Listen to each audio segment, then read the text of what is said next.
ಪರಿಷತ್ತಿನ ತಾಲೂಕು ಘಟಕದ ಅಧ್ಯಕ್ಷರು ಶ್ರೀ ರಾಮಕೃಷ್ಣ ಭಟ್ ಅವರಿಗೂ ಕೂಡ ಈ ಕಾರ್ಯಕ್ರಮಕ್ಕೆ ಪ್ರೀತಿಪೂರ್ವಕ ಸ್ವಾಗತ.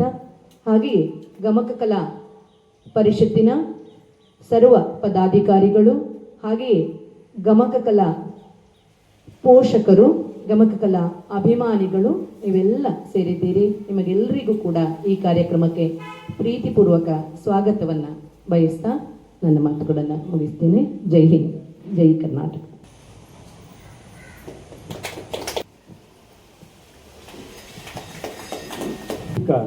ಅಷ್ಟಾಹ ಗಮಕ ಕಾರ್ಯಕ್ರಮವನ್ನು ವಿದ್ಯುಕ್ತವಾಗಿ ಉದ್ಘಾಟಿಸಬೇಕು ಅಂತ ಹೇಳಿ ಶ್ರೀಯುತ ಶರತ್ ಕೃಷ್ಣ ಪಡುವೇಟ್ನಾಯರು ಹಾಗೂ ವೇದಿಕೆಯಲ್ಲಿರುವ ಗಣ್ಯರಲ್ಲಿ ಕೇಳಿಕೊಳ್ತಾ ಇದ್ದೇನೆ.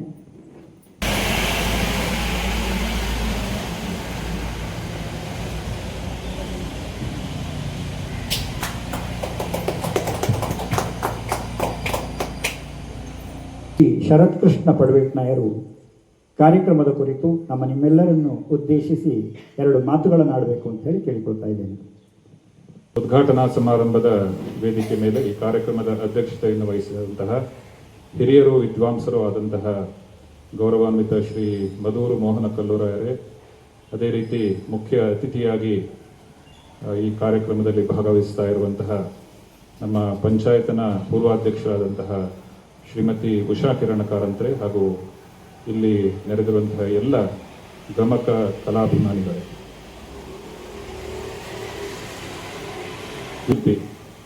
ಬೆದರಡ್ಕ ರಮೇಶ ಕಾರಂತರು ಒಮ್ಮೆ ಇಲ್ಲಿ ಭೇಟಿ ಕೊಟ್ಟಾಗ ಅವರು ಹೇಳಿದರು, ಈ ಮೂಲೆ ಇದು ಸರಸ್ವತಿ ಮೂಲೆ, ಇಲ್ಲಿ ನಿರಂತರವಾಗಿ ಸಾಂಸ್ಕೃತಿಕ ಸಾಹಿತ್ಯಿಕ ಕಾರ್ಯಕ್ರಮಗಳನ್ನು ಮಾಡ್ತಾ ಇರಿ ಅನ್ನುವಂಥ ಒಂದು ಕಿವಿ ಮಾತನ್ನ ಹೇಳಿದರು. ಅತ್ಯಂತ ವಿಶಿಷ್ಟವಾದಂತಹ ಒಂದು ಕಲಾ ಪ್ರಕಾರ ಗಮಕ ಕಲೆ. ಇವತ್ತು ನಶಿಸಿ ಹೋಗ್ತಾ ಇರುವಂತಹ ಒಂದು ಕಲೆಯನ್ನ, ಅದಕ್ಕೆ ಸೂಕ್ತವಾದಂತಹ ಒಂದು ಪ್ರೋತ್ಸಾಹ ಕೊಟ್ಟು ಇವತ್ತು ಅದನ್ನು ಮುನ್ನೆಲೆಗೆ ತರುವಂತಹ ಕೆಲಸವನ್ನು ಗಮಕ ಕಲಾ ಪರಿಷತ್ತು ಮಾಡ್ತಾ ಇರುವಂಥದ್ದು ನಮಗೆಲ್ಲ ಅತ್ಯಂತ ಸಂತೋಷದ ಸಂಗತಿ. ಸಾಮಾನ್ಯವಾಗಿ ಇದು ಈ ಮಳೆಗಾಲ ಇದಕ್ಕೆ ಅತ್ಯಂತ ಪ್ರಶಸ್ತವಾದ ಸಮಯ. ಗ್ರಾಮೀಣ ಪ್ರದೇಶದಲ್ಲಿ ಮಳೆಗಾಲದಲ್ಲಿ ಕೃಷಿ ಚಟುವಟಿಕೆಗಳು ಅಥವಾ ಇನ್ನಿತರ ಚಟುವಟಿಕೆಗಳು ಕಡಿಮೆ ಇರುವ ಕಾರಣ ಜನಗಳಿಗೆ ಬಂದು ಇದನ್ನು ಆಸ್ವಾದಿಸುವಂತಹ, ಕೇಳುವಂತಹ ಒಂದು ಪುರುಸೊತ್ತಿನ ಸಮಯ. ಹಾಗಾಗಿ ಈ ಮಳೆಗಾಲ ಆರಂಭ, ಅದಕ್ಕೆ ಸರಿಯಾಗಿ ಆಷಾಢ ಮಾಸ ಅಥವಾ ಆಟಿ ತಿಂಗಳು ಇಲ್ಲಿ ಸಾಮಾನ್ಯವಾಗಿ ದೇವಸ್ಥಾನಗಳಲ್ಲಿ ಇಂತಹ ಕಾರ್ಯಕ್ರಮಗಳು ಆಗ್ತಾ ಇರ್ತವೆ. ಇಲ್ಲಿ ಈ ಗಮಕ ಕಲೆಯ ಕಾರ್ಯಕ್ರಮದ ಅಷ್ಟಾಹ ಆಗ್ತಾ ಇರುವಂಥದ್ದು ಬಹಳ ಸಂತೋಷದ ಸಂಗತಿ. ರಾಮಕೃಷ್ಣ ಮಾಸ್ತರು ಹೇಳಿದ ಹಾಗೆ ಅಧಿಕ ಮಾಸದಲ್ಲಿ ಮಾಡಿದಂತಹ ಎಲ್ಲ ಕಾರ್ಯಕ್ರಮಗಳು, ಕೆಲಸಗಳು ಅಧಿಕ ಫಲವನ್ನು ನೀಡ್ತದೆ ಅಂತ ಹೇಳಿದರು. ಹಾಗಾಗಿ ಎಲ್ಲ ರೀತಿಯಿಂದಲೂ ಈ ಗಮಕ ಕಲೆಯು ಕೂಡ ಹಾಗೆ ಅದಕ್ಕೆ ಅಧಿಕ ಪ್ರೋತ್ಸಾಹ ದೊರೆತು ಒಳ್ಳೆಯ ಅದಕ್ಕೆ ಬೆಳವಣಿಗೆ ಸಾಧಿಸಲಿ ಅನ್ನುವಂತಹ ಪ್ರಾರ್ಥನೆಯನ್ನು ಮಾಡಿಕೊಂಡು ಅದರ ಜೊತೆಗೆ ಈ ಗೋಪುರದಲ್ಲಿ ನಡೆಯುವಂತಹ ಕಾರ್ಯಕ್ರಮಗಳು ಕೂಡ ಅಧಿಕವಾಗಲಿ ಅನ್ನುವಂತಹ ಒಂದು ಪ್ರಾರ್ಥನೆಯನ್ನ ದೇವರಲ್ಲಿ ಮಾಡಿಕೊಂಡು ಈ ಒಂದು ಕಲೆ ನಮ್ಮ ಸಂಸ್ಕೃತಿಗಳನ್ನ ಪೋಷಿಸುವಂತ ಕಲೆ. ನಾವೆಲ್ಲ ಇದಕ್ಕೆ ಪ್ರೋತ್ಸಾಹವನ್ನು ಕೊಡಬೇಕು, ನಿರಂತರವಾದ ಪ್ರೋತ್ಸಾಹವನ್ನು ನೀಡಿ ಈ ಕಲೆಯನ್ನ ಬೆಳೆಸುವಂತಹ ಪ್ರಯತ್ನ ಆಗಬೇಕು ಅನ್ನುವಂತಹ ಮಾತನ್ನು ಈ ಸಂದರ್ಭದಲ್ಲಿ ಹೇಳಿಕೊಂಡು ಈ ಕಾರ್ಯಕ್ರಮವನ್ನ ನಡೆಸ್ತಾ ಇರುವಂತಹ ಗಮಕ ಕಲಾ ಪರಿಷತ್ತು ಮತ್ತು ಅದರ ಎಲ್ಲ ಪದಾಧಿಕಾರಿಗಳಿಗೆ ವಿಶೇಷವಾದ ಅಭಿನಂದನೆಗಳನ್ನು ಹೇಳಿಕೊಂಡು ನನ್ನ ಮಾತುಗಳನ್ನು ಮುಗಿಸ್ತಾ ಇದ್ದೀನಿ. ನನ್ನನ್ನು ಈ ಕಾರ್ಯಕ್ರಮಕ್ಕೆ ಆಹ್ವಾನಿಸಿರುವುದಕ್ಕೆ ನನಗೆ ಅತ್ಯಂತ ಸಂತೋಷವಾಗ್ತಿದೆ. ಮತ್ತು ಕನ್ನಡ ಸ್ಟೂಡೆಂಟ್, ನಾನು ಕೂಡ ವಿದ್ಯಾರ್ಥಿನಿ. 1ನೇ ಕ್ಲಾಸಿಂದ ಮತ್ತು ಡಿಗ್ರಿಯ ತನಕ ಕೂಡ ನಾನು ಕನ್ನಡವನ್ನು ಓದಿರುವಂಥದ್ದು. ಅದರಲ್ಲಿ ಒಂದು ಸಬ್ಜೆಕ್ಟಲ್ಲಿ ನಮಗೆ ಗಮಕ ಬರ್ತದೆ, ಡಿಗ್ರಿಯಲ್ಲಿ ಕೂಡ ಅತ್ಯಂತ ಆಸಕ್ತಿಯ ವಿಷಯ ಅದು ಗಮಕ. ಆಚೆಯಿಂದ ಅಂದರೆ ಒಂದು ಸಬ್ಜೆಕ್ಟ್ ಕೂಡ ಹೌದು ಮತ್ತು ಅದನ್ನು ನಾವು ಗಾಯನವಾಗಿ ಕೂಡ ನಾವು ಅದನ್ನು ತಗೊಳ್ಬಹುದು ಅಂತ ನನಗೆ ಅನಿಸ್ತದೆ. ಹಾಗಾಗಿ ಕಾರ್ಯಕ್ರಮದಲ್ಲಿ ನನ್ನನ್ನು ಭಾಗವಹಿಸಿದ್ದಕ್ಕೆ ನನಗೆ ಅತ್ಯಂತ ಸಂತೋಷವಾಗಿದೆ ಮತ್ತು ಧನ್ಯವಾದಗಳು. ಹಾಗೆಯೇ ಈ ಕಾರ್ಯಕ್ರಮ ಇನ್ನಷ್ಟು ನಡೀಲಿ. ಯಾಕೆಂತ ಹೇಳಿದರೆ ಈಗ ಆಂಗ್ಲ ಮಾಧ್ಯಮದ ಭರಾಟೆಯಲ್ಲಿ ಕನ್ನಡದಲ್ಲಿ ಅನೇಕ ಸಂಗತಿಗಳಿದೆ. ಅದೆಲ್ಲವನ್ನು ಕೂಡ ನಾವು ಮರೆಯುವಂತಹ ಕಾಲಘಟ್ಟದಲ್ಲಿದ್ದೇವೆ. ಬಹುಶಃ ಇಂತಹ ಒಂದೊಂದು ಕಾರ್ಯಕ್ರಮಗಳು ಆದಾಗ ನಮಗೆ ಅದನ್ನು ರೀಕಾಲ್ ಮಾಡಲಿಕ್ಕೆ ಕೂಡ ಆಗ್ತದೆ ಮತ್ತು ವಿದ್ಯಾರ್ಥಿಗಳಿಂದ ಹಿಡಿದು ಎಲ್ಲರಿಗೂ ಕೂಡ ಕನ್ನಡದ ಒಂದು ಪ್ರಕಾರಗಳ ಬಗ್ಗೆ ತಿಳಿದುಕೊಳ್ಳುವಂಥದ್ದು ಒಂದು ಸಂಗತಿಗಳು ಕೂಡ ಇರ್ತದೆ ಅಂತ ನನಗೆ ಅನಿಸ್ತದೆ. ಮತ್ತು ಅಧ್ಯಕ್ಷರು ಹೇಳಿದರು ಇಲ್ಲಿ ಜಿಲ್ಲಾ ಕಾರ್ಯಕ್ರಮ ಕೂಡ ನಡೀತದೆ ಅಂತ. ಖಂಡಿತವಾಗ್ಲೂ ನಾವು ಎಲ್ಲರೂ ಕೂಡ ಇದರಲ್ಲಿ ಭಾಗವಹಿಸ್ತೇವೆ ಮತ್ತು ಎಲ್ಲರಿಗೂ ಕೂಡ ಭಾಗವಹಿಸುವಂತೆ ಪ್ರೇರೇಪಣೆಯನ್ನು ಕೂಡ ನೀಡೋಣ ಅಂತ ಹೇಳ್ತಾ ಅವಕಾಶಕ್ಕಾಗಿ ವಂದನೆಗಳು. ಓಂ ಶ್ರೀ ಗುರುಗಣಾಧಿಪತಿಯೇ ನಮಃ. ಓಂ ಶ್ರೀ ಜನಾರ್ದನ ಸ್ವಾಮಿಯೇ ನಮಃ. ಎಲ್ಲ ಸಪರಿವಾರ ದೇವತೆಗಳಿಗೆ ಪ್ರಣಾಮ ಮಾಡುತ್ತಾ ಶ್ರೀಯುತ ದಿವಂಗತ ವಿಜಯರಾಘವ ಭಟ್ನಾಯ ಅವರನ್ನು ಈ ಸಂದರ್ಭದಲ್ಲಿ ಸ್ಮರಿಸಿಕೊಳ್ಳುತ್ತಾ ವೇದಿಕೆಯ ಮೇಲೆ ಇರುವಂತಹ ಉದ್ಘಾಟಕರಾದಂತಹ ಶರತ್ತಣ್ಣನವರೇ, ಉಷಾ ಕಿರಣ ಕಾರಂತರವರೇ, ಎಲ್ಲ ವಿದ್ವಾಂಸರೇ, ದೊಡ್ಡ ಪರಂಪರೆಯ ಕಲೆ ಗಮಕ ಕಲೆ. ವಾಲ್ಮೀಕಿ ಮಹರ್ಷಿಗಳಿಂದ ಲವಕುಶರಿಂದ ಆರಂಭಗೊಂಡು ಶ್ರೀಮದ್ ರಾಮಾಯಣ ಪರಂಪರೆಯಲ್ಲಿ ಇರುವಂತಹ ಒಂದು ದೊಡ್ಡ ಕಲೆ ಇದು. ಅದು ನಶಿಸಿ ಹೋಗುತ್ತಿದೆ ಅಂತ ನಾವು ಹೇಳಲಿಕ್ಕಿಲ್ಲ. ಯಾಕಂದರೆ ಇಂತಹ ಕಾರ್ಯಕ್ರಮಗಳನ್ನು ಅರ್ಥಪೂರ್ಣವಾಗಿ ನಾವು ಮಾಡ್ತಾ ಇದ್ದೇವೆ. ಹಾಗಾಗಿ ಬಿದ್ದುದನ್ನು ನಿಲ್ಲಿಸುವುದೇ ಮೃತ್ಯುಂಜಯತೆ ಅಂತ ಒಂದು ಮಾತು ಉಂಟು. ನಾವು ಈ ಕಲೆಗೆ ನಮ್ಮಿಂದ ಆದಂತಹ ಸಹಕಾರವನ್ನು ಕೊಡಬೇಕು ಅಂತ ನಾನು ಈ ಸಂದರ್ಭದಲ್ಲಿ ಪ್ರಾರ್ಥನೆ ಮಾಡಿಕೊಳ್ತಾ ಇದ್ದೇನೆ. ಶರತ್ ಈ ಗಮಕ ವಾಚನವನ್ನು ಉತ್ತರ ಕರ್ನಾಟಕದಲ್ಲಿ ಹರಿಕೆ ಅಂತ ಮಾಡ್ತಾರೆ. ನಾವು ನಮ್ಮಿಂದ ಆದ ನೆಲೆಯಲ್ಲಿ ಇದನ್ನು ಭಗವಂತನ ಸೇವೆ ಅಂತ ಮಾಡೋಣ. ದೇವರು ನಮಗೆಲ್ಲ ಒಳ್ಳೆಯದು ಮಾಡಲಿ, ನಮ್ಮ ಇಷ್ಟಾರ್ಥಗಳನ್ನು ನೆರವೇರಿಸಲಿ. ಕಟೀಲುವಾಗಲೂ ಕೂಡ ವೇದ ಪಾರಾಯಣದ ಫಲ, ಗಂಗಾದಿ ತೀರ್ಥ ಸ್ನಾನ ಫಲ ನಾವು ಹೇಳಿದ್ದೇವೆ, ಕುಮಾರವ್ಯಾಸನೇ ಹೇಳಿದ್ದಾನೆ. ಹಾಗಾಗಿ ಅದನ್ನು ಕೇಳುವುದರ ಮೂಲಕವಾಗಿ ಶ್ರವಣ ಅಧಿಕ ಗಮಕ ಅಷ್ಟಾಹ ಈ ಕಾರ್ಯಕ್ರಮದಲ್ಲಿ ನಾವೆಲ್ಲ ಪಾಲ್ಗೊಂಡಿದ್ದೇವೆ. ಈ ಕಾರ್ಯಕ್ರಮದ ವಿದ್ಯುಕ್ತ ಉದ್ಘಾಟನೆಯನ್ನು ನಮ್ಮ ಎಲ್ಲ ಕಾರ್ಯಕ್ರಮಗಳಿಗೂ, ಅದು ಸಾಂಸ್ಕೃತಿಕ ಇರಲಿ ಅಥವಾ ಬೇರೆ ಯಾವುದೇ ಕಾರ್ಯಕ್ರಮಗಳಿಗೆ ನಿರಂತರವಾಗಿ ಪ್ರೋತ್ಸಾಹವನ್ನು ಕೊಡ್ತಾ ಇರುವಂಥ ನಮ್ಮ ದೇವಸ್ಥಾನದ ಆನುವಂಶಿಕ ಆಡಳಿತ ಮುಕ್ತೇಸರಾದಂಥ ಶ್ರೀ ಶರತ್ ಕೃಷ್ಣ ಪರ್ವೇಟ್ನಾಯ ಅವರು ಈ ಕಾರ್ಯಕ್ರಮವನ್ನು ಉದ್ಘಾಟಿಸಿದ್ದಾರೆ. ಅವರಿಗೆ ನಮ್ಮೆಲ್ಲರ ಪರವಾಗಿ ಮತ್ತು ನಮ್ಮ ಗಮಕ ಕಲಾ ಪರಿಷತ್ತಿನ ಪರವಾಗಿ ಅವರಿಗೆ ತುಂಬ ಹೃದಯದ ಧನ್ಯವಾದಗಳನ್ನು ಅರ್ಪಿಸ್ತಾ ಇದ್ದೇನೆ. ಹಾಗೆ ನಮ್ಮ ಜಿಲ್ಲಾ ಸಮ್ಮೇಳನ ಇರಲಿ ಅಥವಾ ತಾಲೂಕು ಸಮ್ಮೇಳನ ಇರಲಿ, ಎಲ್ಲ ಕಾರ್ಯಕ್ರಮಗಳಿಗೂ ಕೂಡ ಈ ಇಡೀ ವಯಸ್ಸಿನಲ್ಲಿಯೂ ಕೂಡ ಇಡೀ ರಾಜ್ಯದಾದ್ಯಂತ ಈ ಗಮಕ ಕಲೆಯನ್ನು ಉಳಿಸುವ ಬಗ್ಗೆ ಹೋರಾಟವನ್ನು ಮಾಡ್ತಾ ಇರುವವರು ನಮ್ಮ ಜಿಲ್ಲಾ ಅಧ್ಯಕ್ಷರಾಗಿರುವಂಥ ಶ್ರೀ ಮಧೂರು ಮೋಹನ ಕಲ್ಲುರಾಯ ಅವರು ತಮ್ಮ ಅಧ್ಯಕ್ಷೀಯ ನೆಲೆಯಲ್ಲಿ ಒಳ್ಳೆಯ ಮಾತುಗಳನ್ನು ಆಡಿದ್ದಾರೆ. ಮತ್ತು ಮುಂದೆ ಜಿಲ್ಲಾ ಸಮ್ಮೇಳನವನ್ನು ಅವರ ನೇತೃತ್ವದಲ್ಲಿ ನಾವು ಖಂಡಿತ ಯಶಸ್ವಿಯಾಗಿ ಕೊಡುவோಣ ಅಂತ ಭರವಸೆಯನ್ನು ಕೊಡ್ತಾ ನಿಮಗೂ ಕೂಡ ಈ ಕಾರ್ಯಕ್ರಮದ ಪರವಾಗಿ ಧನ್ಯವಾದಗಳನ್ನು ಅರ್ಪಿಸ್ತಾ ಇದ್ದೇನೆ. ಮುಖ್ಯ ಅತಿಥಿಗಳ ನೆಲೆಯಲ್ಲಿ ನಮ್ಮ ಗ್ರಾಮದ ಪ್ರಥಮ ಪ್ರಜೆ ಆಗಿದ್ದರು, ಈಗ ಮಾಜಿ ಅಂತ ಅವರೇ ಹೇಳಿದರು. ಆದರೂ ಕೂಡ ಅವರು ಕೂಡ ಅಷ್ಟೇ ಎಲ್ಲ ಕಾರ್ಯಕ್ರಮಗಳಿಗೆ ನಿರಂತರವಾಗಿ ಪ್ರೋತ್ಸಾಹವನ್ನು ಕೊಡ್ತಾ ಬಂದಿರುವವರು, ಜೊತೆಗೆ ತಮ್ಮ ಮಕ್ಕಳನ್ನು ಕೂಡ ಅದರಲ್ಲಿ ತೊಡಗಿಸಿರುವವರು, ಜೊತೆಗೆ ಎಲ್ಲ ಕಾರ್ಯಕ್ರಮಗಳು ತನು ಮನ ಧನ ಸಹಾಯವನ್ನು ನೀಡ್ತಾ ನಮ್ಮೆಲ್ಲರನ್ನ ಪ್ರೋತ್ಸಾಹಿಸ್ತಾ ಇರುವಂಥ ಶ್ರೀಮತಿ ಉಷಾ ಕಿರಣ ಕಾರಂತ್ ಇವರಿಗೂ ಕೂಡ ಎಲ್ಲ ಪರವಾಗಿ ಧನ್ಯವಾದ. ಸ್ವರಮಣಿಗಳಿಂದೆಸೆವ ಮೌಳಿಯ ಸರಸಿಜಾರಿಯ ಕಿರಣದೋಳಿಯ ವಿರಚಿಸಿದ ಸಿಂಧೂರ ಭಾಳದಿ ಕುಣಿವ ಕುಂತಳದ ಕರಿನಿಭಾಕೃತಿಯನಿ ಪವದನದ ಕರದ ಪಾಶದ ಮೋದಕದ ವಿಸ್ತರದ ಗಣಪತಿ ಮಾಡೆ ಮಗೆ ನಿರ್ವಿಘ್ನದಾಯಕವ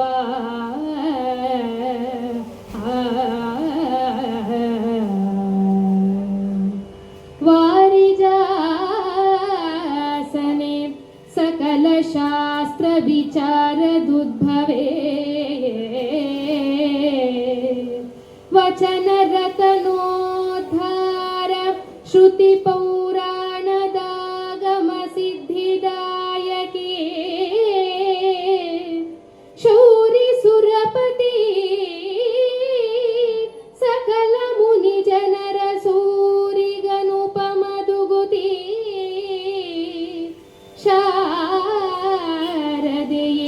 ನರ್ತಿಸುವೆ ನಲಿದು ಒಲಿದೆನ್ನ ಜೂಹೆಯಲಿ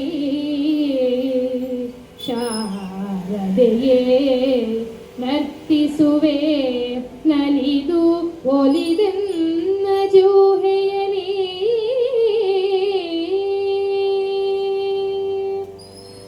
ವಿಶ್ವೇಶ್ವರ ವಿರೂಪಾಕ್ಷ ವಿಶ್ವರೂಪ ಸದಾಶಿವ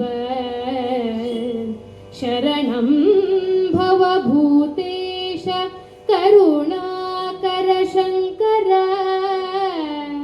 ಹರ ಶಂಭೋ ಮಹಾದೇವ ವಿಶ್ವೇಶ ಮರವಲ್ಲಭ ಶಿವಶಂಕರ ಸರ್ವಾತ್ಮ ನೀಲಕಂಠ ನಮೋಸ್ತುತೆ ನೀಲಕಂಠ ನಮೋಸ್ತುತೆ. ಓಂ ಶ್ರೀ ಗುರುಗಣಾಧಿಪತಿಯೇ ನಮಃ. ವಾಸನಾದ್ ವಾಸುದೇವಸ್ಯ ವಾಸಿದಂತೆ ಜಗತ್ತ್ರಯಂ ಸರ್ವಭೂತ ನಿವಾಸೋಸಿ ವಾಸುದೇವ ನಮೋಸ್ತುತೆ. ಧರ್ಮಕ್ಕೂ ಅಧರ್ಮಕ್ಕೂ ನಡೆದಂತಹ ಕಲಹ, ಅರ್ಥಾತ್ ಒಂದು ರೀತಿಯಲ್ಲಿ ಧರ್ಮ ಮೇಲೋ ಅಧರ್ಮ ಮೇಲೋ ಅನ್ನುವಂತಹ ಜಿಜ್ಞಾಸೆಯನ್ನ ಮಾಡುವವರಿಗೆ ದೃಷ್ಟಾಂತವಾಗಿ ಕಾಣುವುದು ಪಾಂಡವರು ಕೌರವರು ಮಹಾಭಾರತದಲ್ಲಿ. ಜಗತ್ತಿನಲ್ಲಿ ಪ್ರತಿಯೊಬ್ಬರೂ ಕೂಡ ಬದುಕಿನಲ್ಲಿ ಸುಖವನ್ನೇ ಅಪೇಕ್ಷಿಸುವಂಥದ್ದು ಸರಿ. ಮನುಷ್ಯ ಜನ್ಮದ ಸಾರ್ಥಕತೆ ಇರುವಂಥದ್ದು ಅದರಲ್ಲೇ ಎಂಬುದಾಗಿ ಕೂಡ ಪ್ರಾಪಂಚಿಕರು ಹೇಳುವುದುಂಟು.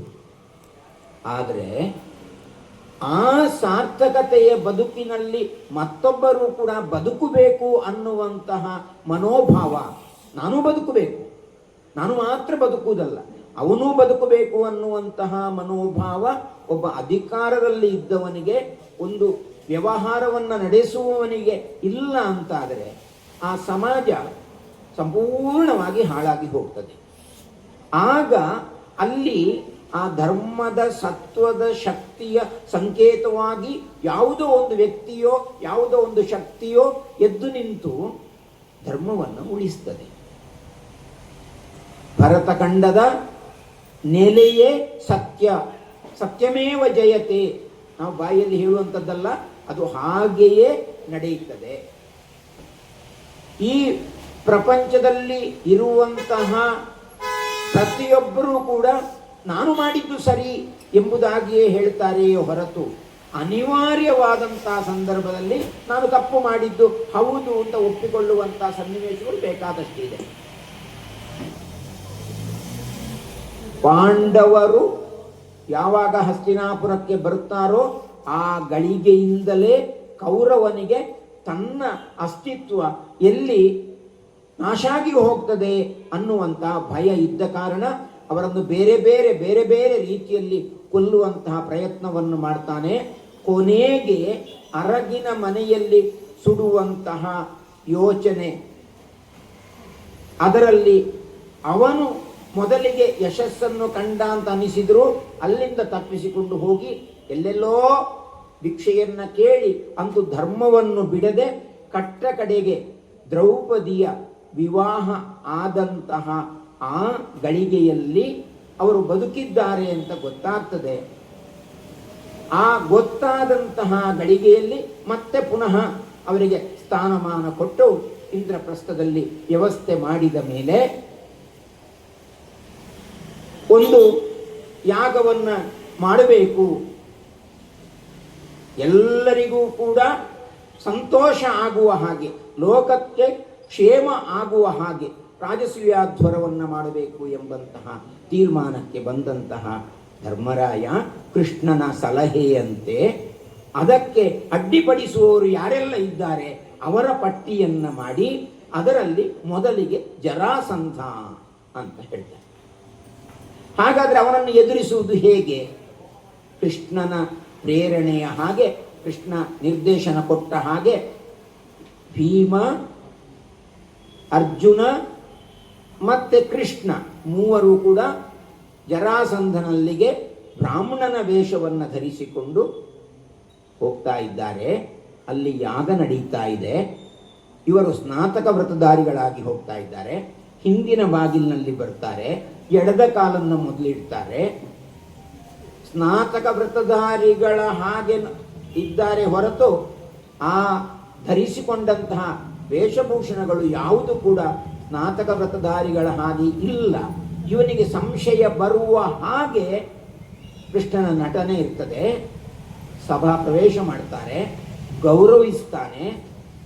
ಗೌರವಿಸಿದ ಮೇಲೆ ಅವನಿಗೆ ನೀವು ಬ್ರಾಹ್ಮಣರ ಹಾಗೆ ಕಾಣ್ತೀರಿ, ಬ್ರಾಹ್ಮಣರು ಹೌದೋ ಅಲ್ಲವೋ ಎಂಬುದನ್ನು ನೇರವಾಗಿ ಜರಾಸಂಧ ಬಂದಿರುವಂತಹ ಬ್ರಾಹ್ಮಣರಲ್ಲಿ ಕೇಳ್ತಾ ಇದ್ದಾನೆ. ಅದಕ್ಕೆ ಕೃಷ್ಣ ಒಂದು ಮಾತನ್ನು ಹೇಳ್ತಾ ಇದ್ದಾನೆ. ಎಲವೋ ಧರೆಯಲ ಧರ್ಮಶೀಲರ ತಲೆಯ ಚೆಂಡಾಡುವೆವು, ಧರ್ಮವನೊಲಿದು ಕೊಂಡಾಡುವೆವು, ಶಿಕ್ಷಾ ರಕ್ಷಣ ವ್ಯಸನ ನೆರೆ ನಮಗೆ ನೀನರಿಯೇ, ರಾಜಾವಳಿಯ ಬಿಡು ಹಡ, ಭಂಡ ವಿದ್ಯೆಯ ಬಳಸುವ ನಮ್ಮೊಡನೆ ಎಂದನು ದಾನವ ಧ್ವಂಸಿ.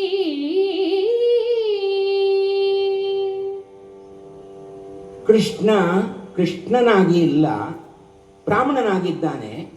ಆತ ಹೇಳ್ತಾ ಇದ್ದಾನೆ, ಧರೆಯ ಧರ್ಮ ಅಧರ್ಮವನ್ನ ನೋಡಿಕೊಳ್ಳುವಂತಹ ವ್ಯಕ್ತಿಗಳು ನಾವು.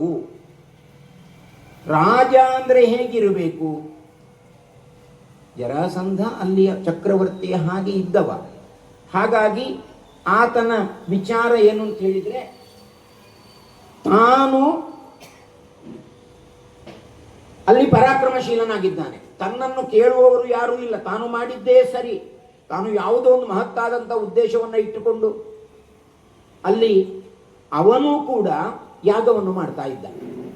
ಹಾಗಾಗಿ ಅವನು ಮಾಡ್ತಾ ಇದ್ದಂತಹ ಯಾಗದಲ್ಲಿ ಬಂದವರಿಗೆಲ್ಲ ಬೇಕಾದಷ್ಟು ದಕ್ಷಿಣೆಯನ್ನೆಲ್ಲ ಕೊಡ್ತಾ ಇದ್ದ.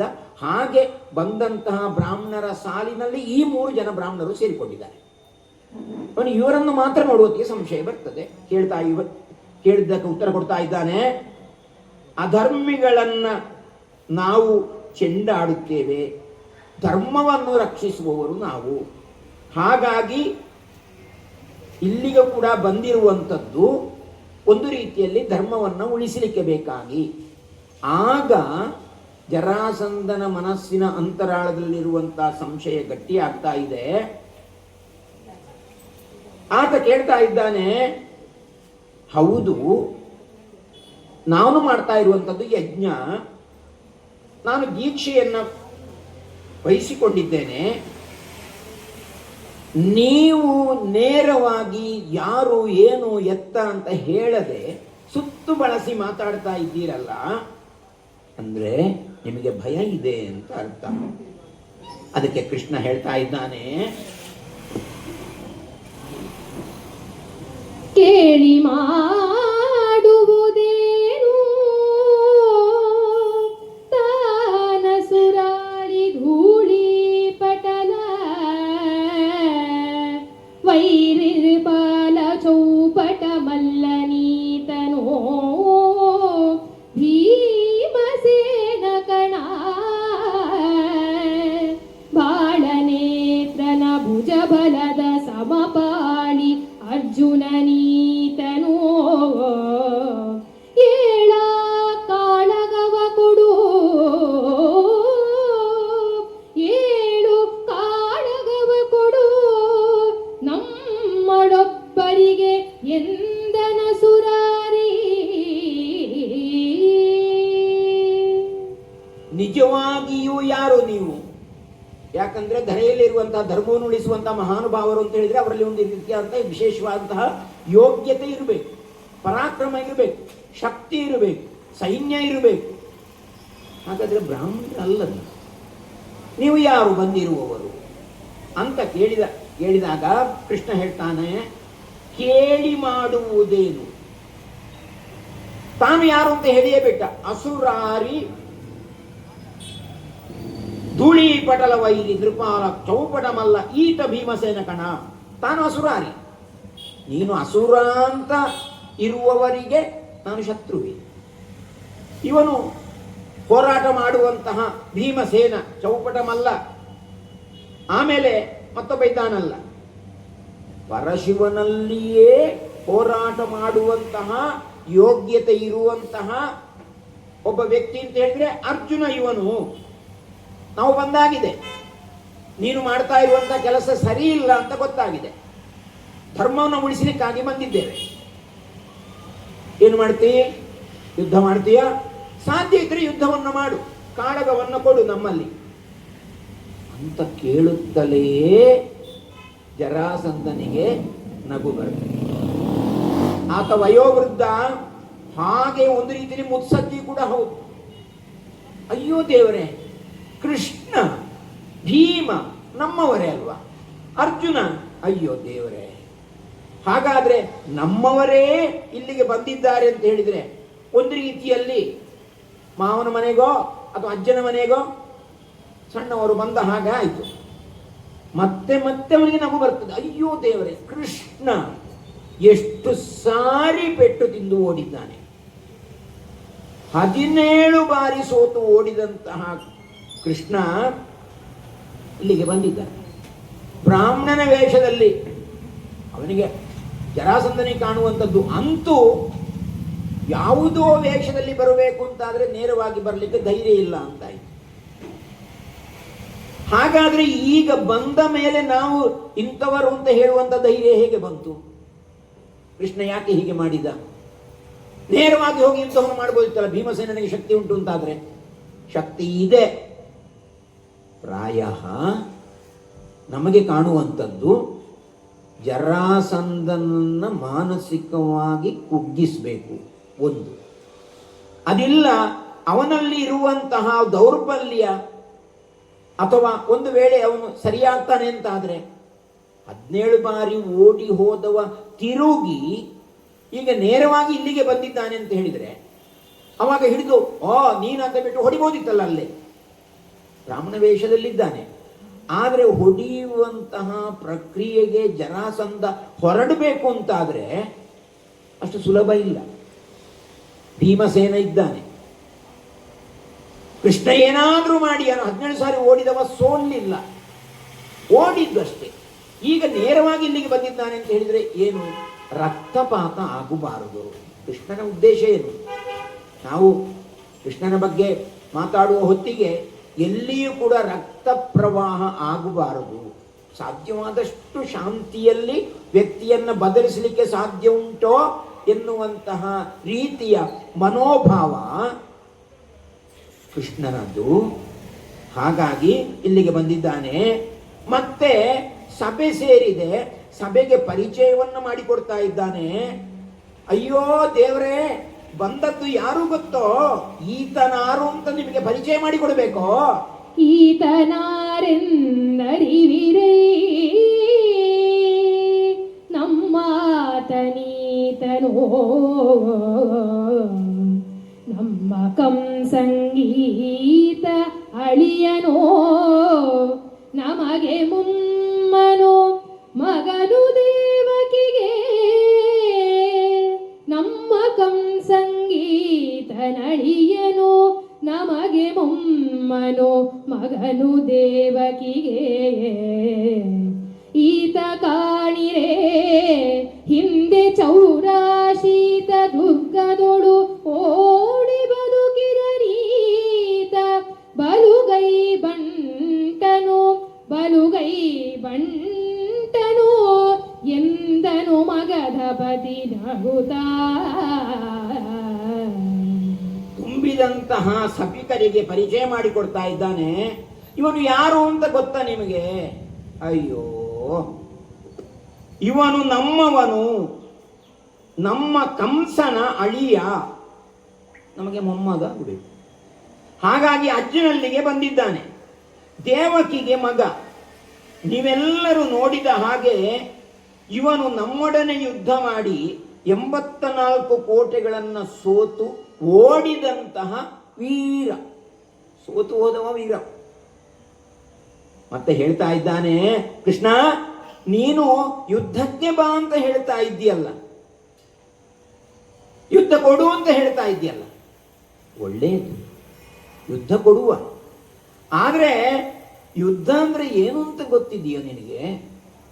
ಓಡಿದ ಹಾಗೆ ಅಂತ ಯೋಚನೆ ಮಾಡಿದೆಯೋ? ಅಥವಾ ಕೃಷ್ಣ ಅಂದ್ರೆ ಸಾಧಾರಣವಾಗಿ ಬಾಲ್ಯದಲ್ಲಿ ಕೊಳಲನ್ನು ಊದುವಂತಹ ಕೃಷ್ಣ, ಅವನ ಬದುಕು. ಒಂದು ಸಂದರ್ಭದಲ್ಲಿ ಒಂದು ಘಟ್ಟ ಕಳೆದ ಮೇಲೆ, ಕಂಸನಲ್ಲಿಗೆ ಹೋದ ಮೇಲೆ ಕೊಳಲ ಕೃಷ್ಣ ಅಲ್ಲ, ಪಾಂಚಜನ್ಯ ಕೃಷ್ಣ. ಇಲ್ಲಿ ಹೇಳ್ತಾ ಇದ್ದಾನೆ, ಆ ಬಾಲ್ಯವನ್ನು ನೆನಪಿಸಿಕೊಂಡು ಕಂಸನನ್ನು ಕೊಂದಿದ್ದಾನೆ, ಅಳಿಯ ಇಲ್ಲ. ಈಗ ನೀನು ಯುದ್ಧಕ್ಕೆ ಕರೆಯುವಂತ ಇರುವಂತದ್ದು ಏನಾಗಿದೆ ಗೊತ್ತೋ? ಕೊಳಲ ರಾಗದ ರಹಿಯೋ, ಕೊಳಲ ರಾಗದ ರಹಿಯೋ, ಕಲ್ಲಿಯ ಕಲಸುಗೋಡೋ, ಹಳ್ಳಿ ಕಾತಿಯರೊಳಗುಡಿಯ ಹಾದರವೋ, ತುರುಗಾಹಿಗಳ ತೋಹುಗಳೋ, ಬಲು ಸರಳ ಸರಿಬಳೆಯ ಮಿದುಳೊಡೆಗಲಸುಗಳ ಅಳಾಯುಧದ ತಳುಕಿನ ಕೊಡುಗುಳದ ಜಯ ಸಿರಿಯ ಕಾಹಿನೊಳಾರು ನೀನೆಂದ ಹೋರಿ ಹೆಂಗಸು ಬಂಡಿ ಪಕ್ಷಿ ಸಮೀರಣಾಶ್ವ ಅಜಗರ ಪಾರ್ಥವ ವೀರ ಈತನ ಗಾತಿ ಕಳುಕಿತು ಕಂಸ ಪರಿವಾರ, ಈತನ ಗಾತಿಗಳುಕಿತು ಕಂಸ ಪರಿವಾರ.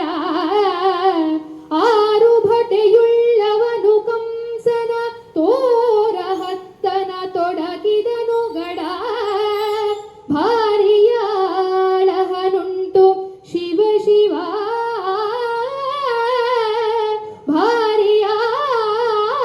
ಭಾರಿಯಾಳಹನುಂಟು ಶಿವ ಶಿವ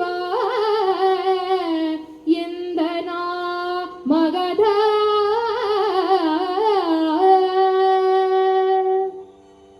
ಕೃಷ್ಣ ನೀನು ಯುದ್ಧಕ್ಕೆ ಕರೆಯುತ್ತಾ ಇದ್ದಿ, ಕೊಳ್ಳಲು ಊದಿದ ಹಾಗೆ ಅಂತ ಯೋಚನೆ ಮಾಡಿದ್ದೀಯ ಯುದ್ಧ ಅಂದ್ರೆ?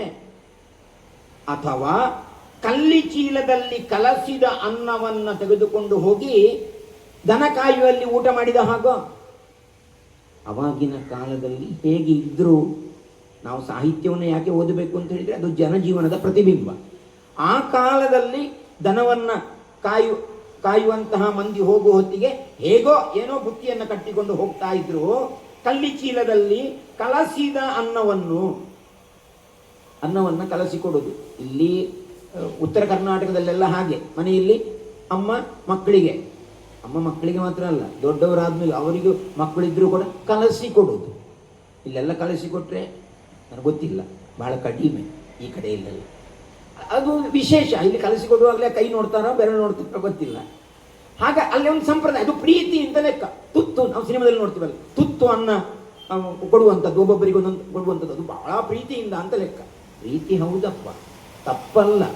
ಆದರೆ ಆ ಪ್ರಾಯಕ್ಕೂ ಬಂದ ಮೇಲೆ ತುತ್ತನ್ನು ಕೊಡುವಂಥದ್ದು ಅಂತ ಹೇಳಿದರೆ ಆ ಪ್ರೀತಿ ಸತತವಾಗಿ ತಂದೆ ತಾಯಿಗಳು ಬದುಕಿರುವವರೆಗೂ ಇದ್ರೆ ಸಾರ್ಥಕ. ಅದು ಕೃತಕ ಅಥವಾ ಕೆಲವು ಸಮಯದವರೆಗೆ ಮಾತ್ರ ಆಗಬಾರದು. ಈತ ಹೇಳ್ತಾ ಇದ್ದಾನೆ, ದನ ಕಾಯ್ದ ಹಾಗೆ ಯುದ್ಧ ಮಾಡುವುದಲ್ಲ. ಮತ್ತೆ ಹಳ್ಳಿಯಲ್ಲಿ ನಿನ್ನ ಬದುಕು ಹೇಗಿತ್ತು ಅಂತ ಹಲವರಿಗೆ ಗೊತ್ತಿದೆ. ಹಲವು ಮಂದಿ ಹೆಣ್ಣು ಮಕ್ಕಳು ನಿನ್ನ ಜೊತೆಯಲ್ಲಿ ಇರ್ತಿದ್ರಂತೆ. ಇದನ್ನ ಆಯ್ಕೆ ಮಾಡಿದವರೇ ನಿಂದಾಸ್ತುತಿ, ನಿಂದನೆ, ದೇವರನ್ನು ನಿಂದನೆ ಮಾಡಬಾರದಂತೆ. ಎಷ್ಟೋ ಪಾಪಗಳು ಮುತ್ತಿಕೊಳ್ತವಂತೆ. ಆದರೆ ನಿಂದಾಸ್ತುತಿ, ನಾವು ವ್ಯವಹಾರದಲ್ಲಿ ಭಾರಿ ದೊಡ್ಡ ಜನವ ನೀನು, ನನಗೆ ಗೊತ್ತಿಲ್ವ ನಿನ್ನ, ಅವನನ್ನು ನಿನ್ನ ವಿಷಯ ಗೊತ್ತಿಲ್ವ ಅಂತ ಹೇಳಿಬಿಟ್ಟು ಅವನ ವಿಷಯವನ್ನೆಲ್ಲ ಹೇಳುವುದೇ ಒಂದು ರೀತಿಯಲ್ಲಿ ಅವನ ಪ್ರಚಾರ ಮಾಡುವುದೇ ಅಲ್ವಾ.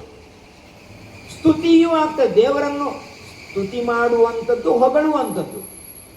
ದೊಡ್ಡ ಕೆಲಸ ಮಾಡಿದ್ದಿ. ನಾವು ಪುರಂದರದಾಸರ ಕೀರ್ತನೆಗಳನ್ನೆಲ್ಲ ತೆಗೆದುಕೊಂಡ್ರೆ ನಿಂದಾಸ್ತುತಿಯ ಪದ್ಯಗಳು ಬೇಕಾದಷ್ಟಿದೆ. ಹೋಗೀರೆ ರಂಗಯ್ಯನ ಮೇಲೆ ದೂರಿಯನ್ನು ಕೊಂಡು ಬಂದೀರೆ, ಮೆಲ್ಲ ಮೆಲ್ಲನೆ ಬಂದನೆ ಗೋಪಮ್ಮ ಕೇಳೆ, ಮೆಲ್ಲ ಮೆಲ್ಲನೆ ಬಂದು ಗಲ್ಲಕ್ಕೆ ಮುದ್ದನಿಟ್ಟು ನಿಲ್ಲದೆ ಓಡಿಬೋದ ಕಳ್ಳಗೆ ಬುದ್ಧಿ ಕೇಳಿ. ಕಳ್ಳ ಅಂತ ಹೇಳುವಂಥದ್ದು ಪ್ರೀತಿ ಇಲ್ಲ, ಕಳ್ಳಗೆ ಬುದ್ಧಿ ಬೇಳೆ. ಕಳ್ಳ ಹೌದು, ಆದರೆ ಎಂತಹ ಕಳ್ಳ? ಎಲ್ಲರ ಮನಸ್ಸನ್ನು ಕೂಡ ಕದ್ದಂತಹ ಕಳ್ಳ ಕೃಷ್ಣ. ಆಕರ್ಷಣೆ ಮಾಡುವಂತಹ ಶಕ್ತಿ ಇರುವವ ಕೃಷ್ಣ. ಎಲ್ರಿಗೂ ಅಲ್ಲ, ರಂಜಯತೀತಿ ರಾಮ. ರಾಮ ಎಲ್ಲರನ್ನು ಕೂಡ ರಂಜಿಸುವವ. ಇಲ್ಲಿ ಹಾಗೆ ನೀನು ಆ ಹಳ್ಳಿಯಲ್ಲಿ ಹೇಗೇಗೋ ಬದುಕಿದ ಹಾಗೆ ಯುದ್ಧ ಮಾಡುವಂತ ಯೋಚನೆ ಮಾಡಿದೀಯಾ? ಮಳೆಯಂತೆ ಬಾಣಗಳ ಹೊಡೆತವನ್ನು ತಿನ್ನಬೇಕಾದೀತು. ಕತ್ತಿಗಳ ತಾಕಲಾಟದ ಬೆಳಕಿನಲ್ಲಿ ನಿನಗೆ ಕಣ್ಣು ತೆರಿಲಿಕ್ಕೆ ಸಾಧ್ಯ ಇಲ್ಲ. ಅದು ಕೂಡ ಏನು, ವೀರನಿಗೆ ಮಾತ್ರ ಇಲ್ಲಿ ಜಯ ಸಿಗಲಿಕ್ಕೆ ಸಾಧ್ಯ. ನೋಡು, ಈ ಗಳಿಗೆಯವರೆಗೂ ನೀನು ಯುದ್ಧ ಮಾಡಿದ್ದು ಹೇಗೆ? ನಿನ್ನ ಯುದ್ಧದ ಚಾಣಾಕ್ಷತೆ ಏನುಂಟು? ಯಾವ ಒಂದು ರೀತಿಯ ಪರಾಕ್ರಮ ಇದೆ ಅಂತ ನೀನು ಯುದ್ಧಕ್ಕೆ ಬಂದಿದ್ದಿ? ದೊಡ್ಡ ಪಟ್ಟಿಯನ್ನೇ ಕೊಡ್ತಾ ಇದ್ದಾನೆ. ಹೋರಿಯ ಜೊತೆಯಲ್ಲಿ, ಹೆಂಗಸಿನ ಜೊತೆಯಲ್ಲಿ, ಶಕಟ, ಪಕ್ಷಿ, ಬಕಾಸುರ. ಹಾಗೆ ಇಲ್ಲಿ ಬಕ ಅಂದ್ರೆ ಬಕದ ರೂಪದಲ್ಲಿ ಬಂದದ್ದು. ಗಾಳಿ, ಅಜಗರ, ಗಾರ್ಧಬ ಮೊದಲಾದ ವೀರರು ಇವನಿಂದ ನಾಶ ಆದರು ಹೇಳ್ತಾ ಇದ್ದಾನೆ. ಇದು ನಿಂದೆಯೇ. ನೀನು ಹೋರಿಯ ರೂಪದಲ್ಲಿ ಬಂದಂತ ರಾಕ್ಷಸನನ್ನು ಸಂಹಾರ ಮಾಡಿದೆ. ಪೂತನಿ ಹಾಲು ಕೊಡ್ಲಿಕ್ಕೆ ಅಂತ ಬಂದದ್ದು, ಆರೈಕೆ ಮಾಡಿದ್ದು, ಪ್ರೀತಿಯ ಹಾಲನ್ನು ಉಣಿಸಿದ್ರೆ ಹಾಲು ಎಂಥದ್ದು? ವಿಷದ ಹಾಲು. ಆ ಹೆಂಗಸನ್ನೇ ಕೊಂದೆ. ಇನ್ನೊಂದು ರೀತಿಯಲ್ಲಿ ಹಾಲು ಕೊಟ್ಟಂತಹ ತಾಯಿಯನ್ನು ಕೊಂದಂತಹ ಪಾಪಿ ಕೃಷ್ಣ. ಅವನ ಅರ್ಥ ಹಾಗೆ. ಹೋರಿಯನ್ನು ಕೊಲ್ಲಬಾರದಲ್ಲ, ಹೋರಿಯ ರೂಪದಲ್ಲಿ ಬಂದಂತಹ ರಾಕ್ಷಸನನ್ನ ಕೊಂದಿದ್ದಾನೆ. ಗಾಡಿಯ ರೂಪದಲ್ಲಿ ಬಂದದ್ದು ಶಕಟ. ಆಮೇಲೆ ಪಕ್ಷಿ ಬಕನ ರೂಪದಲ್ಲಿ ಬಂತು, ಪಕ್ಷಿಯನ್ನು ಕೊಲ್ಲಬಾರದು. ಆದರೆ ರಾಕ್ಷಸ ಅದರಲ್ಲಿ ಆವೇಶವಾಗಿ ಬಂದ್ರೆ, ಆಮೇಲೆ ಸುಂಟರ ಗಾಳಿಯ ಹಾಗೆ ಬಂತು. ಒಂದು ರೀತಿಯಲ್ಲಿ ಪಂಚಭೌತಿಕವಾಗಿ ಇರುವುದನ್ನು ಯಾರೂ ಕೂಡ ಗೆಲ್ಲಲಿಕ್ಕೆ ಸಾಧ್ಯ ಇಲ್ಲ. ಮಳೆ, ಗಾಳಿ, ಈ ಬಿಸಿಲು ಅಥವಾ ಭಯಂಕರವಾಗಿರುವಂತಹ ಈ ಉಲ್ಕಾಪಾತಗಳು ಅಥವಾ ಅನಾಹುತಗಳು ಆದಾಗ ಅದು ನಾವು ಹೇಳಿ ಇಲ್ಲ, ಅದನ್ನು ನಿಲ್ಲಿಸಲಿಕ್ಕೆ ಸಾಧ್ಯ ಇಲ್ಲ. ಅದು ಪ್ರಕೃತಿ. ಅದಕ್ಕೆ ಒಂದೇ ಉತ್ತರ, ನಾವು ಶರಣು ಬರುವುದು ಮಾತ್ರ ಅದಕ್ಕೆ ದಾರಿ. ನಮ್ಮ ರಕ್ಷಣೆ ನಾವು ಮಾಡಿಕೊಳ್ತೇವೆ, ಮಳೆಯನ್ನು ನಿಲ್ಲಿಸಲಿಕ್ಕೆ ಸಾಧ್ಯ ಇಲ್ಲ. ಕೊಡೆ ಹಿಡ್ಕೊಂಡ್ಬಿಟ್ಟು ನಮ್ಮ ರಕ್ಷಣೆಯನ್ನು ನಾವು ಮಾಡಿಕೊಳ್ಬೋದಲ್ಲ, ಅದು ತಪ್ಪಲ್ಲಲ್ಲ. ಆ ಮಳೆ ದೇವರು ಕೊಟ್ಟ ಮಳೆ, ಅದಕ್ಕೆ ಇವನು ಕೊಡೆ ಹಿಡಿದಿದ್ದಾನೆ, ಹಿಡಿಬಾರದು, ಅದು ದೇವರು ಕೊಟ್ಟ ಮಳೆ. ಹಾಗಿಲ್ಲಲ್ಲ, ನಡಿಲಿಕ್ಕೆ ಆಗುವುದಿಲ್ಲ. ಭೂಮಿ ತಾಯಿಯನ್ನು ತುಳಿಬಾರದು. ಆದರೂ ನಾವು ನಡ್ಕೊಂಡು ಹೋಗ್ತೇವೆ, ಚಪ್ಪಲಿ ಹಾಕುವುದಿಲ್ವಾ? ತಾಯಿಯ ಮೇಲೆ ಚಪ್ಪಲಿ ಹಾಕುವುದ? ಅಲ್ಲ. ಅಲ್ಲೆಲ್ಲ ನಾವು ಕ್ಷಮೆಯನ್ನ ಕೇಳ್ತೇವೆ, ಮತ್ತೆ ಅದನ್ನು ಎದುರಿಸುವಂತಹ ಬುದ್ಧಿವಂತಿಕೆಯನ್ನ ಮನುಷ್ಯ ತನ್ನ ಬದುಕಿನಲ್ಲಿ ಮಾಡಿಕೊಂಡಿದ್ದಾನೆ. ನೀನು ಇವರನ್ನೆಲ್ಲ ಕೊಂದಿದ್ದಿ, ಗಾಡಿಯನ್ನೆತ್ತು ಬಿಸಾಡಿದ, ಬೀಳುವತ್ತಿಗೆ ಸತ್ರು. ಯಾವ ರೂಪದಲ್ಲಿ ರಾಕ್ಷಸರು ವೇಷವನ್ನು ಮರೆಸಿ ಬಂದರೂ ಸಾಯುವ ಹೊತ್ತಿಗೆ ಮೂಲ ರೂಪ ಬರ್ತದೆ. ಅದು ನಮ್ಮ ರಾಮಾಯಣದಲ್ಲಿಯೂ ಬರ್ತದೆ. ಅಲ್ಲಿ ದುಂದುಬಿಯ ಅಟ್ಟೆಯ ಕತೆ ಬಂದಾಗ ಹಾಗೆ ನಾವು ಕಾಣಬಹುದು. ಅಲ್ಲಿ ಕೂಡ ಇಲ್ಲಿ ನೀನು ಕೊಂದದ್ದೆಲ್ಲ ಇಂಥವರನ್ನ, ಒಂದು ರೀತಿಯಲ್ಲಿ ಪ್ರಕೃತಿಯನ್ನ ಅಲ್ಲ, ಪ್ರಕೃತಿಯನ್ನ ಮೀರಿದಂತಹ ಶಕ್ತಿಯನ್ನ ಪಡೆದವರನ್ನು ಕೂಡ ನೀನು ಸಂಹಾರ ಮಾಡಿದ್ದೀ. ಸಭಿಕರಿಗೆ ಹೇಳ್ತಾ ಇದ್ದಾನೆ, ಕಂಸನೊಡನೆ ಇವನು ಯುದ್ಧ ಮಾಡಿದನಲ್ವೇ? ಕಂಸನಲ್ಲಿ ಯುದ್ಧ ಮಾಡಿದ್ದ. ಕೃಷ್ಣ ಬಲರಾಮರು ಅವನಿಗೆ ಗುದ್ದಿದ್ರು, ಮುಷ್ಟಿಯಲ್ಲಿ ಘಾತ ಮಾಡಿದ್ರು, ಆ ಮೂಲಕವಾಗಿ ಸಂಹಾರ ಮಾಡಿದ್ರು. ಹಾಗಾಗಿ ನೀನು ಸಂಹಾರ ಮಾಡಿದಂತಹ ರೀತಿ ಅದು ಯುದ್ಧವೇ ಅಲ್ಲ. ಅದನ್ನೇ ನೀನು ಯುದ್ಧ ಅಂತ ತಿಳ್ಕೊಂಡ್ರೆ, ಅಯ್ಯೋ ದೇವರೇ, ಶಿವ ಶಿವ, ಮಹಾಯೋಧ ಎಂಬುದ ಎಂಬ ವಿಚಾರದವನ್ನು ತಿಳಿದ ಹಾಗೆ ಮಾತಾಡ್ತಾ ಇದ್ದಿ. ಜರಾಸಂಧ ಮತ್ತೆ ಹೇಳ್ತಾ ಇದ್ದಾನೆ, ನೀನು ಗೋವಳ ದನವನ್ನು ಕಾಯುವವ, ಏನು ನೀನು ಮಾತಾಡ್ತಾ ಇರುವ? ನಿನ್ನ ಯೋಗ್ಯತೆ ಏನು? ನಿನ್ನ ಪರಾಕ್ರಮ ಏನು? ಎಲ್ಲಿ ಪರಾಕ್ರಮವನ್ನು ಪ್ರದರ್ಶಿಸಿದ್ದಿ ಹೇಳು? ಎಲ್ಲವೋ ಗೋವಳ, ಎಲವೋ ಗೋವಳ ನಿನ್ನ ಕಂಸನ ನಿಳಯವೋ, ಪೌಂಡ್ರಕನ ಕದನದ ಕಳನೋ, ಹಂಸನ ಹೋರಟೆಯೋ, ಮೇಂಡಿಬಿಕ ಢಡುಪಾಯೋ, ಹುಲಿಗೆ ಮೊಲ ನಾಭ್ಯಾಗತನೆ, ಹುಲಿಗೆ ಮೊಲನಭ್ಯಾಗತನೆ, ಕರಿ ಕಳಭ ಸಿಂಹಕ್ಕೆ ಸರಿಯೇ ನೀ ನಿನ್ನಳವನರಿಯದೆ ಹೊಕ್ಕು ಕೆಣಕಿದೆ ಕೆಟ್ಟೆ ಹೋಗೆಂದ. ಏ ಗೋವಳ, ಕಂಸನ ಮನೆಯಲ್ಲಿ ನೀನು ಏನೇನೋ ವ್ಯವಹಾರ ಮಾಡಿದೆ, ಬಾಯಿಗೆ ಬಂದ ಹಾಗೆ ಮಾತಾಡಿದೆ, ಅವನನ್ನ ಮುಷ್ಟಿ ಯುದ್ಧಕ್ಕೆ ಕರೆದೆ, ಅವನ ತೊಡೆಯ ಮೇಲೆ ಹೋಗಿ ಕೂತ್ಕೊಂಡೆ. ಇದು ಹಾಗೆ ಅಂತ ಯೋಚನೆ ಮಾಡಿದೀಯ? ಹಂಸನ ಯುದ್ಧ ಡಿಬಿಕನ ಹೋರಾಟ ಅಲ್ಲ ಇದು. ನೋಡು, ಹುಲಿಯ ಮನೆಗೆ, ಹುಲಿಯಗೂ ಹೇಗೆ ಮೊಲ ಹೋಗಿ ಹೇಗಿದ್ಯಾ ಹುಲಿರಾಯ ಅಂತ ಕೇಳಿದ್ರೆ ಪರಿಸ್ಥಿತಿ ಏನಾದೀತು? ಆನೆಯ ಮರಿ ಸಿಂಹಕ್ಕೆ ಸರಿಯಾಗ್ತದೆ. ಆನೆ ಭಯಂಕರವಾಗಿದೆ. ಸಿಂಹ ಅದರ ಒಂದು ಕಾಲಿನಷ್ಟಿಲ್ಲ, ಆದ್ರೆ ಆನೆಯನ್ನು ಮರ್ದಿಸ್ತದೆ. ಇದು ಹೇಗೆ ಸಾಧ್ಯ ಆಗ್ತದೆ? ಯಾಕಂದ್ರೆ ಶಕ್ತಿ ಇರುವಂಥದ್ದು ಆ ಮೂಲವಾದಂತಹ ಆ ಪ್ರಾಣಿಯ ಧೈರ್ಯದಿಂದ. ನಿನ್ನ ಯೋಗ್ಯತೆಯನ್ನು ಅರಿಯದೆ ನನ್ನ ಅರಮನೆಯನ್ನು ನೀನು ಬಂದೆ, ಪ್ರವೇಶ ಮಾಡಿದೆ. ಹುಲಿಯ ಮನೆಗೆ ಮೊಲ ಬಂದ ಹಾಗೆ ಆಯಿತು. ಅದೇ ರೀತಿಯಾಗಿ ಸಿಂಹ ಇರುವಲ್ಲಿಗೆ ಆನೆ ಬಂದ ಹಾಗಾಯಿತು, ಆನೆಯ ಮರಿ ಬಂದ ಹಾಗಾಯಿತು. ನಿನ್ನ ಯೋಗ್ಯತೆಯನ್ನ ತಿಳಿಯದೆ ನನ್ನ ಅರಮನೆಯನ್ನು ಬಂದಿದ್ಯಲ್ಲ, ಅರಮನೆಗೆ ನೀನು ಹಾಳಾಗಿ ಹೋದೆ, ಕೆಟ್ಟು ಹೋದೆ. ಕೃಷ್ಣನಿಗೆ ತಡೀಲಿಕ್ಕಾಗಲಿಲ್ಲ. ಅವನು ಉಳಿದವರಿಗೆ ಮಾತಾಡಬೇಡ ಅಂತ ಹೇಳಿದ್ದಾನೆ, ನಾನೇ ಎಲ್ಲ ಮಾತಾಡ್ತೇನೆ ಅಂತ. ಈಗ ಹೇಗೂ ಅವನು ವೇದಿಕೆಗೆ ಬಂದಾಯ್ತು, ಯಾರು ಅಂತ ಗೊತ್ತಾಗಿ ಆಯ್ತು. ಇಷ್ಟೆಲ್ಲ ಹೇಳಿದಾಗ ಹೇಳ್ತಾ ಇದ್ದಾನೆ, ನಡುರಾತ್ರಿಯ ಸಮಯ, ತಲೆಗೆ ಏನಾದ್ರೂ ಪಿತ್ತ ಏರಿದೆಯಾ ನಿನಗೆ? ಇದುವೆ ಪಿತ್ತದ ವಿಕಳವೋ,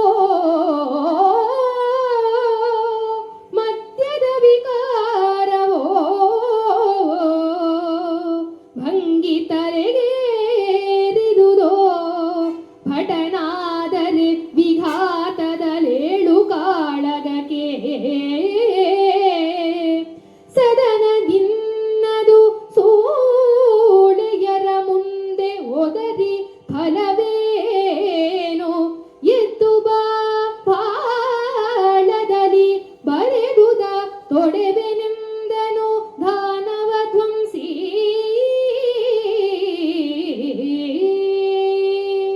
ಕೃಷ್ಣ ಹೇಳ್ತಾ ಇದ್ದಾನೆ, ನಡುರಾತ್ರಿಯ ಸಮಯ, ಯಾಗವನ್ನು ಮಾಡುತ್ತಾ ಇದ್ದಿ, ಹೊಗೆಯನ್ನ ತಿಂದು ತಿಂದು ತಿಂದು ಏನಾದ್ರೂ ಪಿತ್ತ ನಿನಗೆ ಕೆರಳಿದೆಯೋ? ಇಲ್ಲ ಅಂತಾದ್ರೆ ಇಂಥ ಮಾತ ನೀನು ಹೇಳಲಿಕ್ಕೆ ಸಾಧ್ಯ ಇಲ್ಲ. ಅಥವಾ ನಿನಗೆ ಅಭ್ಯಾಸ ಉಂಟು ಅಂತ ಗೊತ್ತಿದೆ ನನಗೆ, ಮದ್ಯದ ಕುಡಿದದ್ದು ಹೆಚ್ಚಾಗಿದೆಯೋ? ಮದ್ಯ ಕುಡಿದು ಯಾಗ ಮಾಡಬಾರದು. ಅಸುರ ಪ್ರವೃತ್ತಿಯ ಯಾಗದಲ್ಲಿ ಉಂಟೋ ಏನೋ ಗೊತ್ತಿಲ್ಲ. ಅಥವಾ ಭಂಗಿ ತಲೆಗೆ ಏರಿದುದೋ? ದೊಡ್ಡವರು ಅವರು ಏನು ಮಾಡಿದ್ರು ನಡೆಯುತ್ತದೆ, ಅದು ಗೊತ್ತಾಗುವುದಿಲ್ಲ ಯಾರಿಗೂ. ಹಾಗೆ ಭಂಗಿ ನಶ್ಯ ಅಂತ ಹೇಳ್ಬೋದೇ ಏನೋ, ನಶ್ಯ ಅಂತ ಹೇಳಲಿಕ್ಕೆ ಆಗುವುದಿಲ್ಲ. ಅದೊಂದು ರೀತಿಯಲ್ಲಿ ಅದೇ ವಸ್ತು ಇರುವಂಥದ್ದು ನೇರವಾಗಿ ನೆತ್ತಿಗೆ ಏರುವ ಹಾಗೆ ಇರುವಂಥದ್ದು. ಈಗ ಅಂಥದ್ದು ಕ್ರಮ ಇಲ್ಲ. ಸಿಗರೇಟ್ ಬೀಡಿಯನ್ನು ಆ ಸಾಲಿಗೆ ಸೇರಿಸಬಹುದೇ ಏನೋ, ಅಥವಾ ಇನ್ನೂ ಬೇರೆ ರೂಪದಲ್ಲೆಲ್ಲ ಹೇಳ್ತಾರಲ್ಲ. ಹಾಗೆ ಅದು ಏನಾದರೂ ನಿನ್ನ ತಲೆಗೆ ಏರಿದೆಯೋ? ಇಲ್ಲಾದ್ರೆ ಇಂಥದ್ದೆಲ್ಲ ಮಾತಾಡಲಿಕ್ಕೆ ಸಾಧ್ಯವೇ ಇಲ್ಲ. ಹೇಳೋ ಕಾಳಗಕ್ಕೆ ಹೇಳು, ಯುದ್ಧ ಮಾಡು. ನೀನು ಸುಮ್ಮನೆ ಬಾಯಿಲಿ ಬಂದ ಹಾಗೆ ಮಾತಾಡಬೇಡ. ಇದು ನಿನ್ನದು, ನಿನ್ನ ಸಭೆ, ನಿನ್ನ ಮಂದಿ, ನಿನಗೆ ಜೈ ಹೇಳ್ತಾರೆ. ಅಷ್ಟಲ್ಲದೆ ಇಲ್ಲಿ ಇರುವವರೆಲ್ಲ ಗೊತ್ತಿದೆ ಯಾರು ಅಂತ. ನಿನ್ನ ಬಳಗದಲ್ಲಿ ಇರುವವರಿಗೆಲ್ಲ ಮನೆಯಲ್ಲಿ ಇರುವವರೇ ಅಲ್ಲ, ಸುಳ್ಳೇರೇ ಎಲ್ಲ ಇರುವಂಥದ್ದು. ಎದ್ದು ಬಾ, ಎದ್ದು ಕಾಳಗದಲ್ಲಿ ನೀನು ಎಷ್ಟು ಪರಾಕ್ರಮವನ್ನು ಪ್ರದರ್ಶಿಸ್ತೀನಿ ನೋಡ್ತೇನೆ ನಾನು. ಆಮೇಲೆ ಒಂದು ವೇಳೆ ನಿನ್ನ ಹಣೆ ಬರಹ ಹೇಗುಂಟೋ ನನಗೆ ಗೊತ್ತಿಲ್ಲ, ಆದರೆ ನಾನೀಗ ನಿನ್ನ ಹಣೆ ಬರಹದಲ್ಲಿ ಭಗವಂತ ಬರೆದುದನ್ನು ನಾನು ಅಳಿಸ್ತೇನೆ. ನಾನು ದಾನವಧ್ವಂಸಿ, ದಾನವರಿಗೆ ನಾನು ಒಬ್ಬ ಸಂಹಾರ ಮಾಡುವಂತಹ ನೆಲೆಯಲ್ಲಿ ನನ್ನದೇ ದರ್ಪವನ್ನ ತೋರಿಸುವಂತಹ ವ್ಯಕ್ತಿ ನಾನು. ಹೇಳ್ತಾರೆ ನೋಡಿ, ಹಣೆ ಬರಹ ಏನೇ ಇರಲಿ ಪ್ರಾರ್ಥನೆಯಿಂದ ಅದನ್ನು ಬದಲಿಸಲಿಕ್ಕೆ ಆಗ್ತದಂತೆ. ಸುಮಾರು ಮಂದಿ ಹೇಳುವವರಿದ್ದಾರೆ. ನಮಗೆ ಪುರಾಣಗಳಲ್ಲಿ ಅದಕ್ಕೆ ಬೇಕಾದಷ್ಟು ಆಧಾರ ಸಿಗ್ತದೆ. ಆಯಸ್ಸು ಮುಗಿದರೂ ಪ್ರಾರ್ಥನೆಯಿಂದ ಆಯಸ್ಸನ್ನು ಮುಂದುವರಿಸಿದೆ. ಸತ್ತವನನ್ನು ಬದುಕಿಸಿಲ್ವ ದೇವರು? ಹಾಗಾದ್ರೆ ಹಣೆ ಬರಕ್ಕೆ ಏನರ್ಥ? ಅಲ್ಲಿ ಪ್ರಾರ್ಥನೆ ಮತ್ತು ಕರ್ಮದ ಫಲ ವ್ಯಕ್ತಿಯ ವ್ಯಕ್ತಿತ್ವವನ್ನು ಬೆಳಗಿಸುವಲ್ಲಿ, ಬದುಕನ್ನು ಬಂಗಾರ ಮಾಡುವಲ್ಲಿ ಕೆಲಸ ಮಾಡ್ತದೆ ಅಂತ ಹೇಳುತ್ತಾ ಮತ್ತೆ ಹೇಳ್ತಾ ಇದ್ದಾನೆ, ಎಲ್ಲವೋ ಗೋಪಕುಮಾರ. ಜನಸಂಖ್ಯೆ ಸಿಟ್ಟು ಬರ್ತಾ ಇದೆ, ತಿರುಗಿ ಮಾತಾಡ್ತಾ ಇದ್ದಾನೆ. ಎಲವೋ ಗೋಪಕುಮಾರ, ಎಲವೋ ಗೋಪಕುಮಾರ, ಕಂಸನ ಲಲನೆಯರ ವೈಧವ್ಯ ದುಃಖ ನಲನ ನಂದಿಸಲಾಯ್ತು. ನಿಂದಯ ರುಧಿರ ಜಲಧಾರೆ ಅಳಿದ ಕಂಸನ ಕಾಲಯವನನ ಕಳನ ಹರಿಭವ ಗೆಲಿದು. ದೈತ್ಯಾವಳಿಯ ಬಂಧುತ್ವವನ್ನು ಬಳಸುವೆನೋ, ದೈತ್ಯಾವಳಿಯ ಬಂಧುತ್ವವನ್ನು ಬಳಸುವೆನೋ ಎಂದನ ಮಗದ. ಗೋವಳರು ನಿರ್ಲಜ್ಜರು, ಅದರುಳು ನೀವು ಗರುವರು ರಾಜಪುತ್ರರು. ಗೋವಳರು ನಿರ್ಲಜ್ಜರು, ಅದರುಳು ನೀವು ಗರುವರು ರಾಜಪುತ್ರರು. ಸಾವ ಬಯಸುವನೊಡನೆ ಬಂದಿರಿ, ತಪ್ಪ ಮಾಡಿದಿರಿ, ತಪ್ಪ ಮಾಡಿದಿರಿ. ನೀವು ಮಕ್ಕಳು ನಿಮ್ಮ ಹಿರಿಯರ ಠಾವಿನಲಿ ಹುದರಿಲ್ಲಲ. ನಿಮಗಾವಹದನಹುದೆನುತ ನುಡಿದನು ಭೀಮ ಫಲುಗುಣನ. ಎಲ್ಲವೋ ಗೋಪನ ಮಗನೇ, ಕಂಸನ ರಾಣಿಯರ ವೈಧವ್ಯದ ದುಃಖ ಇತ್ತು ನನಗೆ. ನನ್ನ ಮಕ್ಕಳು ಅವನಿಗೆ ಪ್ರೀತಿಯಿಂದ ಮದುವೆ ಮಾಡಿಕೊಟ್ಟದ್ದು. ಏನು ಮಾಡಲಿ, ಸಿಗ್ಲಿಲ್ಲಲ್ಲ ಕೃಷ್ಣ ಅಂತ ಕಾಯ್ತಾ ಇದ್ದೆ. ಈಗ ಸಿಕ್ಕಿದಿ ಮಗನೇ, ನೀನು ಎಲ್ಲಿಗೆ ಹೋಗ್ತಿ? ಈಗ ಆ ಕಂಸನ ವೈಧವ್ಯ, ರಾಣಿಯರ ವೈಧವ್ಯ ದುಃಖವನ್ನ ನಂದಿಸಲಿಕ್ಕೆ ನಿನ್ನ ರಕ್ತದ ನೀರಿನ ಧಾರೆಯನ್ನು ನಾನು ಬಳಸ್ತೇನೆ. ಒಳ್ಳೆಯ ಸಂದರ್ಭ. ಕಂಸನೋ ಕಾಲಯವನೋ ಅವರ ಮರಣದ ಸೇಡನ್ನು ನಿನ್ನೊಡನೆ ಯುದ್ಧ ಮಾಡಿ ನಾನು ಗೆಲ್ತೇನೆ. ರಾಕ್ಷಸ ಸಮೂಹದ ಬಾಂಧವ್ಯವನ್ನು ಬೆಳೆಸ್ತೇನೆ. ಯಾಕಂದ್ರೆ ಇವರನ್ನೆಲ್ಲ ಕೊಂದು ಹಾಕಿದಾಗ ಅವರ ಕಡೆಯವರು ಬರ್ತಾರೆ, ಓ ನಮಗೆ ಒಬ್ಬ ನಾಯಕ ಸಿಕ್ಕಿದ್ದಾನೆ ಎಂಬುದಾಗಿ ನನಗೆ ಜಯಕಾರ ಹೇಳಲಿಕ್ಕೆ ಬರ್ತಾರೆ, ನಮ್ಮ ಸಂಘಟನೆ ದೊಡ್ಡದಾಗ್ತದೆ ಎಂದು ಜರಾಸಂಧನು ಕೃಷ್ಣನಿಗೆ ಹೇಳ್ತಾ ಇದ್ದ ಹಾಗೆ ಮತ್ತೆ ಹೇಳ್ತಾ ಇದ್ದಾನೆ, ಗೋವಳರು ನಾಚಿಕೆ ಕೆಟ್ಟವರು. ಇದು ನಿಂದೆ. ಆದರೆ ಕೃಷ್ಣ ನಾಚಿಕೆ ಬಿಟ್ಟು ಇದ್ದವರನ್ನ ಸುಧಾರಿಸಿದ್ದಾನೆ. ದಾರಿ ಬದಿಯಲ್ಲಿ ಇರುವಂತಹ ಸರೋವರದಲ್ಲಿ ಬಟ್ಟೆಯನ್ನು ಸರಿ ಹಾಕಿಕೊಳ್ಳದೆ ಸ್ನಾನ ಮಾಡ್ತಾ ಇರುವವರನ್ನ ಸರಿ ಮಾಡಲಿಕ್ಕೆ ಬೇಕಾಗಿ ಈತ ಅವರು ಸ್ನಾನಕ್ಕೆ ಇಳಿದಾಗ ಬಟ್ಟೆಯನ್ನು ತೆಗೆದುಕೊಂಡು ಹೋಗಿ ಮರದ ಮೇಲೆ ಕುಳಿತುಕೊಂಡು ಇನ್ನು ಮೇಲೆ ಈ ಕೆಲಸ ಮಾಡಲಿಕ್ಕೆ ಅಂತ ಹೇಳ್ಬಹುದು. ಅವರ ಬಟ್ಟೆಯನ್ನೆಲ್ಲ ಕದಿಯುವವ ನಿಂದೆ ಹಾಗೆ. ಆದರೆ ಅದರ ಹಿಂದಿರುವ ಉದ್ದೇಶ ಏನು? ಅದು ಸ್ತುತಿ. ಹಾಗಾಗಿ ಈ ನಿಂದಾ ಸ್ತುತಿಯಿಂದ ಸಬ್ಜೆಕ್ಟ್ ಕೊಟ್ಟವರಿಗೆ ಅಥವಾ ಅದರ ವ್ಯವಸ್ಥೆ ಮಾಡಿದವರಿಗೆ ನಮೋ ನಮಃ. ಒಂದು ರೀತಿಯಲ್ಲಿ ದೇವರನ್ನ ಬೈಲಿಕ್ಕೆ ಕ್ಷಮೆ ಕೇಳುವುದು, ದೇವರೇ ನಿನ್ನ ಬೈತಾ ಇದ್ದೇವೆ ಅಂತ. ಮತ್ತೊಂದು ಕಡೆಯಲ್ಲಿ ಬೈಯೋದು ಮಾತ್ರ ಅಲ್ಲ, ಹೊಗಳಿಕೆಯೂ ಉಂಟು. ನೀನು ಮಾಡಿದ ದೊಡ್ಡ ದೊಡ್ಡ ಕೆಲಸ ಎಲ್ಲ. ಗೋವಳರು ನಿರ್ಲಜ್ಜರು, ಹಾಲ ಮಾರಲು ಹೋದರೆ ನಿನ್ನಯ ಕಂದ ಪೆಸರೇನೆಂದು ಕೇಳಿದ. ಮನೆಯಲ್ಲಿ ಬೇಕಾದಷ್ಟು ಹಾಲು, ಮೊಸರು, ಬೆಣ್ಣೆ, ತುಪ್ಪ ಎಲ್ಲ ಇದ್ದುಕೊಂಡು ಮಕ್ಕಳೇ ತಿನ್ಬೇಡಿ, ಅದನ್ನು ಮಾರಲಿಕ್ಕೆ ಬೇಕು, ಹಣ ತರಬೇಕು. ಹಣ ಯಾಕೆ? ಅದಕ್ಕೆ ಅವರಿಗೆ, ಆ ಗೋವಳರಿಗೆ ಅದೊಂದು ಅಭ್ಯಾಸ ಇತ್ತು, ಮದ್ಯಪಾನ ಇತ್ತು. ಹಾಗಾಗಿ ಮನೆಯ ಮಕ್ಕಳಿಗೆ ಕೊಡದೆ ಮಾರುವುದನ್ನು ಕೊಂಡು ಹೋಗಿ ತಡೆದು ಸುಂಕ ಕೊಡಿ. ಸುಂಕ ಕೊಟ್ಟರೆ ಎಲ್ಲಿಂದ ಮತ್ತೆ ಮಾರುವುದು? ಹಾಗಾದ್ರೆ ಮನೆಯ ಮಕ್ಕಳಿಗೆ ಕೊಡಿ. ಸಮಾಜ ಸೇವೆ, ಕೃಷ್ಣನ ಸಮಾಜ ಸೇವೆ ಏನು ಅಂತ ಕೇಳಿದರೆ, ಅಲ್ಲಿ ಹಾಲ ಮಾರಲು ಹೋದರೆ ನಿನ್ನಯ ಪೆಸರೇನೆಂದು ಕೇಳಿದ. ಹಾಲ ಸುಂಕವ ಬೇಡಿ, ಕೋಲನ್ನೇ ಅಡ್ಡಗಟ್ಟಿ ಇರುವಂಥದ್ದು. ಅದು ವ್ಯಂಗ್ಯದ ಒಂದು ಭಾಗ ಆದರೂ ಅಲ್ಲಿ ಸ್ತುತಿ ಇದೆ. ಕೃಷ್ಣ ಮಾಡಿದಂತಹ ದೊಡ್ಡ ಕೆಲಸ ನೋಡೋ. ನೀವು ನಾಚಿಕೆ ಕೆಟ್ಟವರು, ನಾವು ಹಾಗಲ್ಲ. ಸ್ವಾಭಿಮಾನಿಗಳಾದಂಥ ರಾಜಪುತ್ರರು ಸಾಯಲು ಬಯಸುತ್ತಿರುವ ಕೃಷ್ಣನೊಡನೆ ಬಂದು ತಪ್ಪು ಮಾಡಿದಿರಿ. ಭೀಮಾರ್ಜುನರಿಗೆ ಹೇಳ್ತಾ ಇದ್ದಾನೆ, ನೀವು ನಮ್ಮವರು, ನಾವೆಲ್ಲ ಒಂದು ವಂಶದವರು, ನಮಗೊಂದು ನೆಲೆ ಉಂಟು, ಅದು ಜಾತಿ ಇಲ್ಲದವರು. ಅವರ ಜೊತೆಯಲ್ಲಿ ಬಂದದ್ದು ಯಾಕೆ? ನಿಮ್ಮ ಹಿರಿಯರು ಯಾರು ಕೂಡ ತಿಳಿದವರಿಲ್ವ? ಅವರ ಜೊತೆಯಲ್ಲಿ ಹೋಗಬೇಡಿ ಮಕ್ಕಳೇ. ಆ ಕೃಷ್ಣನ ಜೊತೆಯಲ್ಲಿ ಸೇರಿ ಹಾಳಾಗಬೇಡಿ. ಅವನ ಸಂಘ ಬೇಡ. ಸಜ್ಜನರ ಸಂಘವದು ಹೆಜ್ಜೇನ ಸವಿದಂತೆ. ಇಂಥವರು ಕೆಲವೊಮ್ಮೆ ನಮಗೆ ಸಜ್ಜನರು ಅಂತ ನಾವು ಸೇರಿಕೊಳ್ತೇವೆ, ಅವರು ಮಹಾಪ್ರಚಂಡ ದುರ್ಜನರು ಅಂತ ಗೊತ್ತಾಗುವುದು ಯಾವಾಗ? ನಾವು ಹೊಂಡಕ್ಕೆ ಬಿದ್ದಾಗ ಮಾತ್ರ.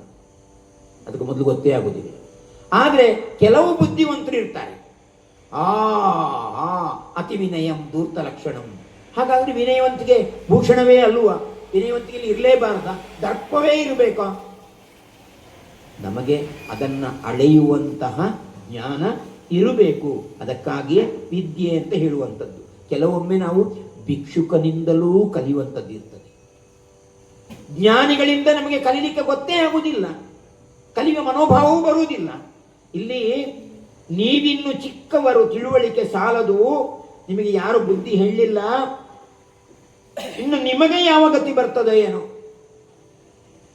ಕೃಷ್ಣನನ್ನು ನಂಬಿಕೊಂಡು ಬಂದಿದ್ದೀರಿ, ಕೃಷ್ಣನನ್ನು ನಾನು ಹೊಡೆದು ಹಾಕುವಂಥದ್ದು ಖಂಡಿತ. ಆದ ಕಾರಣ ನೀವು ಇವನ ಜೊತೆಯಲ್ಲಿ ಸೇರಿ ಹಾಳಾಗಿ ಹೋಗ್ತೀರಿ. ಭೀಮನಿಗೆ ಸಿಟ್ಟು ಬರ್ತದೆ. ಏನು ಮಾತಾಡ್ತಾ ಇದ್ದೀಯೋ? ನಾವು ಬುದ್ಧಿ ಇದ್ದೇ ಬಂದದ್ದು. ನಮಗೆ ಯುದ್ಧ ಮಾಡಲಿಕ್ಕೆ ಗೊತ್ತಿಲ್ಲ ಅಂತಲ್ಲ, ಯುದ್ಧ ಮಾಡಲಿಕ್ಕೆ ನಮಗೂ ಗೊತ್ತು.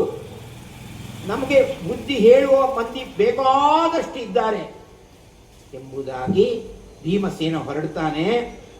ಮತ್ತೆ ಜರಾಸಂಧ ಹೇಳ್ತಾ ಇದ್ದಾನೆ, ನಿಮಗೆ ಏನು, ನಿಮ್ಮನ್ನು ಬೈದು ಏನೂ ಪ್ರಯೋಜನ ಇಲ್ಲ. ಯಾಕಂತ ಹೇಳಿದ್ರೆ ನಿಮಗೆ ಬುದ್ಧಿ ಬರುವುದಿಲ್ಲ. ಯುದ್ಧವೇ ಬೇಕಾದ್ದಲ್ವಾ? ಸರಿ, ಮರ್ಯಾದೆಯಿಂದ ಯುದ್ಧ ಮಾಡುವ. ಯಾವುದು? ಮುಷ್ಟಿಕಾಳಗ, ಜಟ್ಟಿಕಾಳಗ. ಯಾರ ಜೊತೆಯಲ್ಲಿ?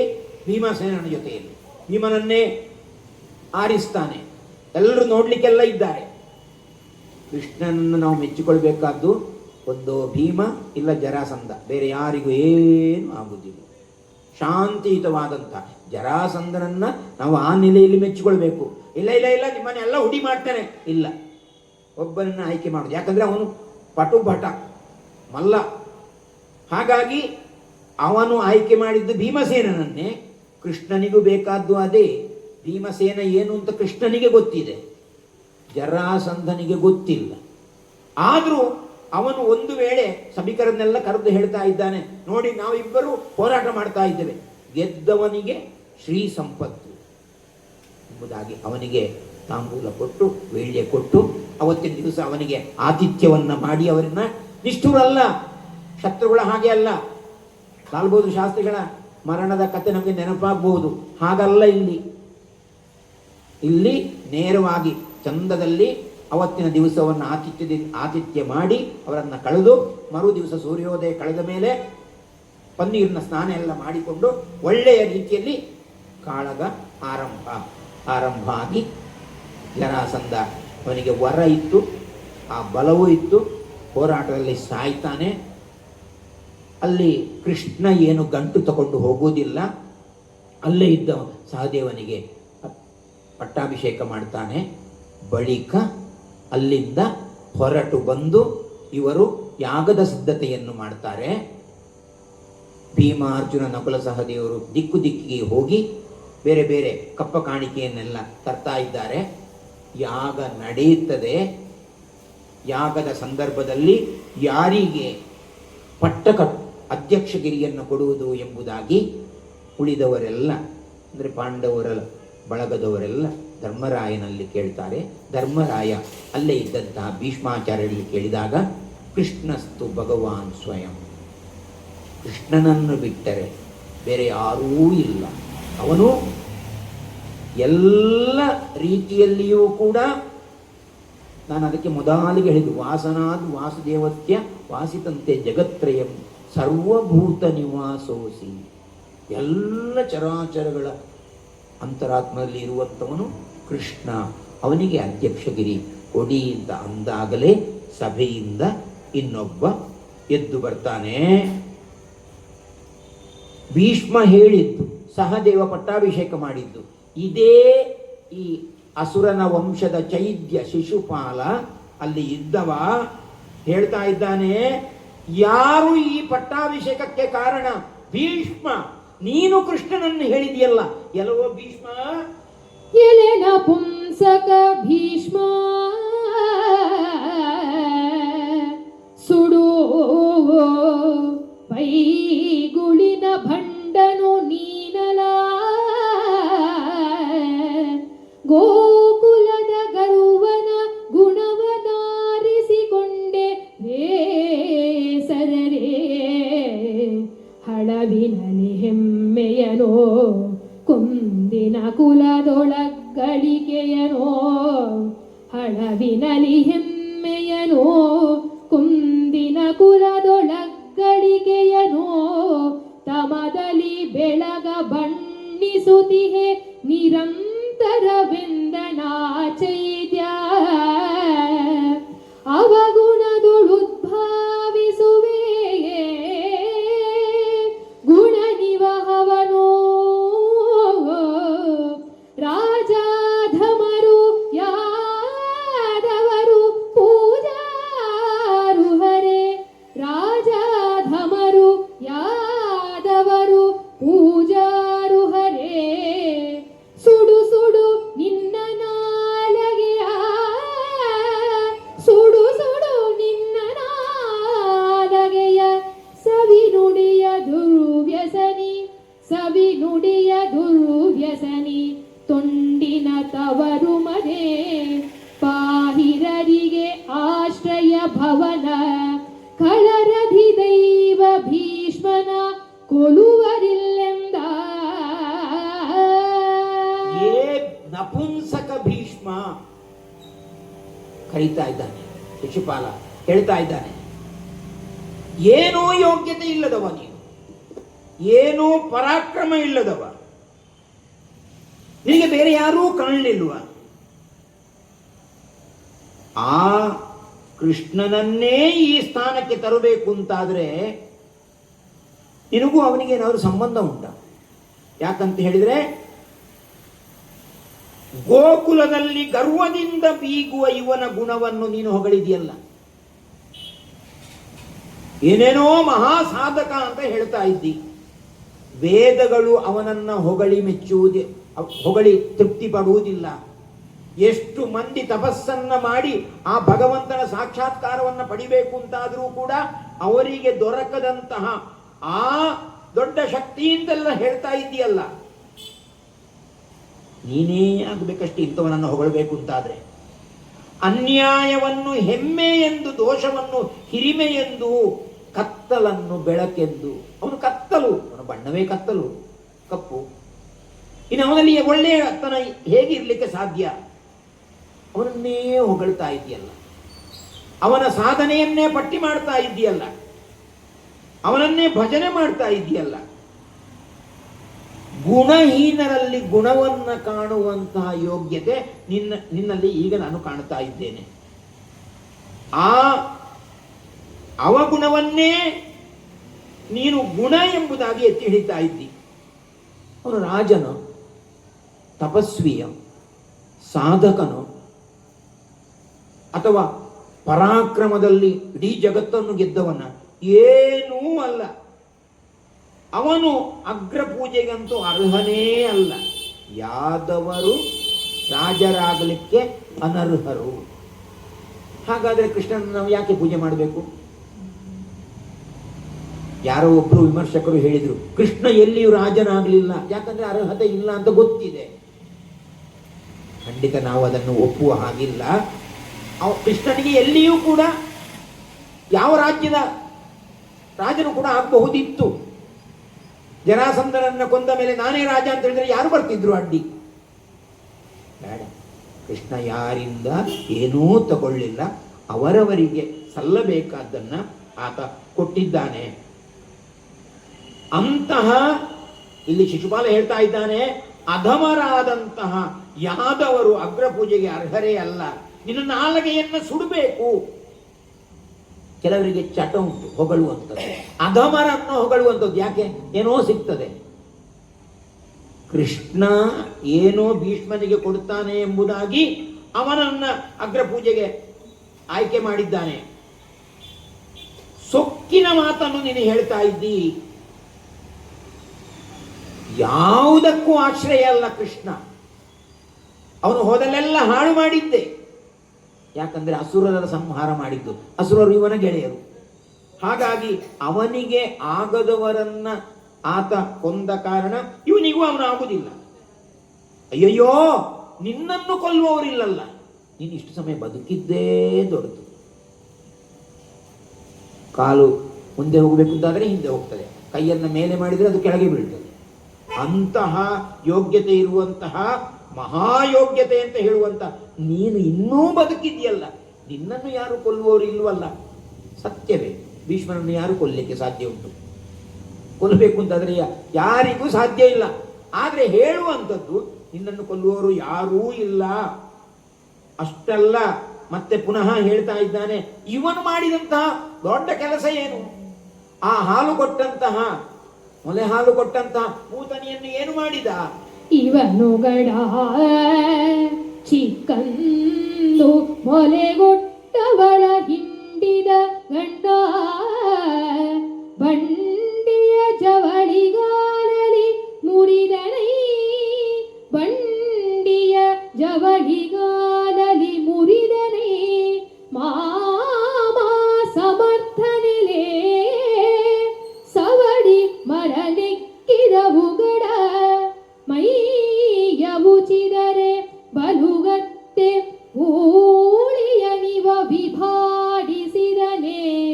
ಮಹಾದ್ಭುತವೆಂದನ ಚೈದ್ಯ, ಮಹಾದ್ಭುತವೆಂದನ ಚೈದ್ಯ.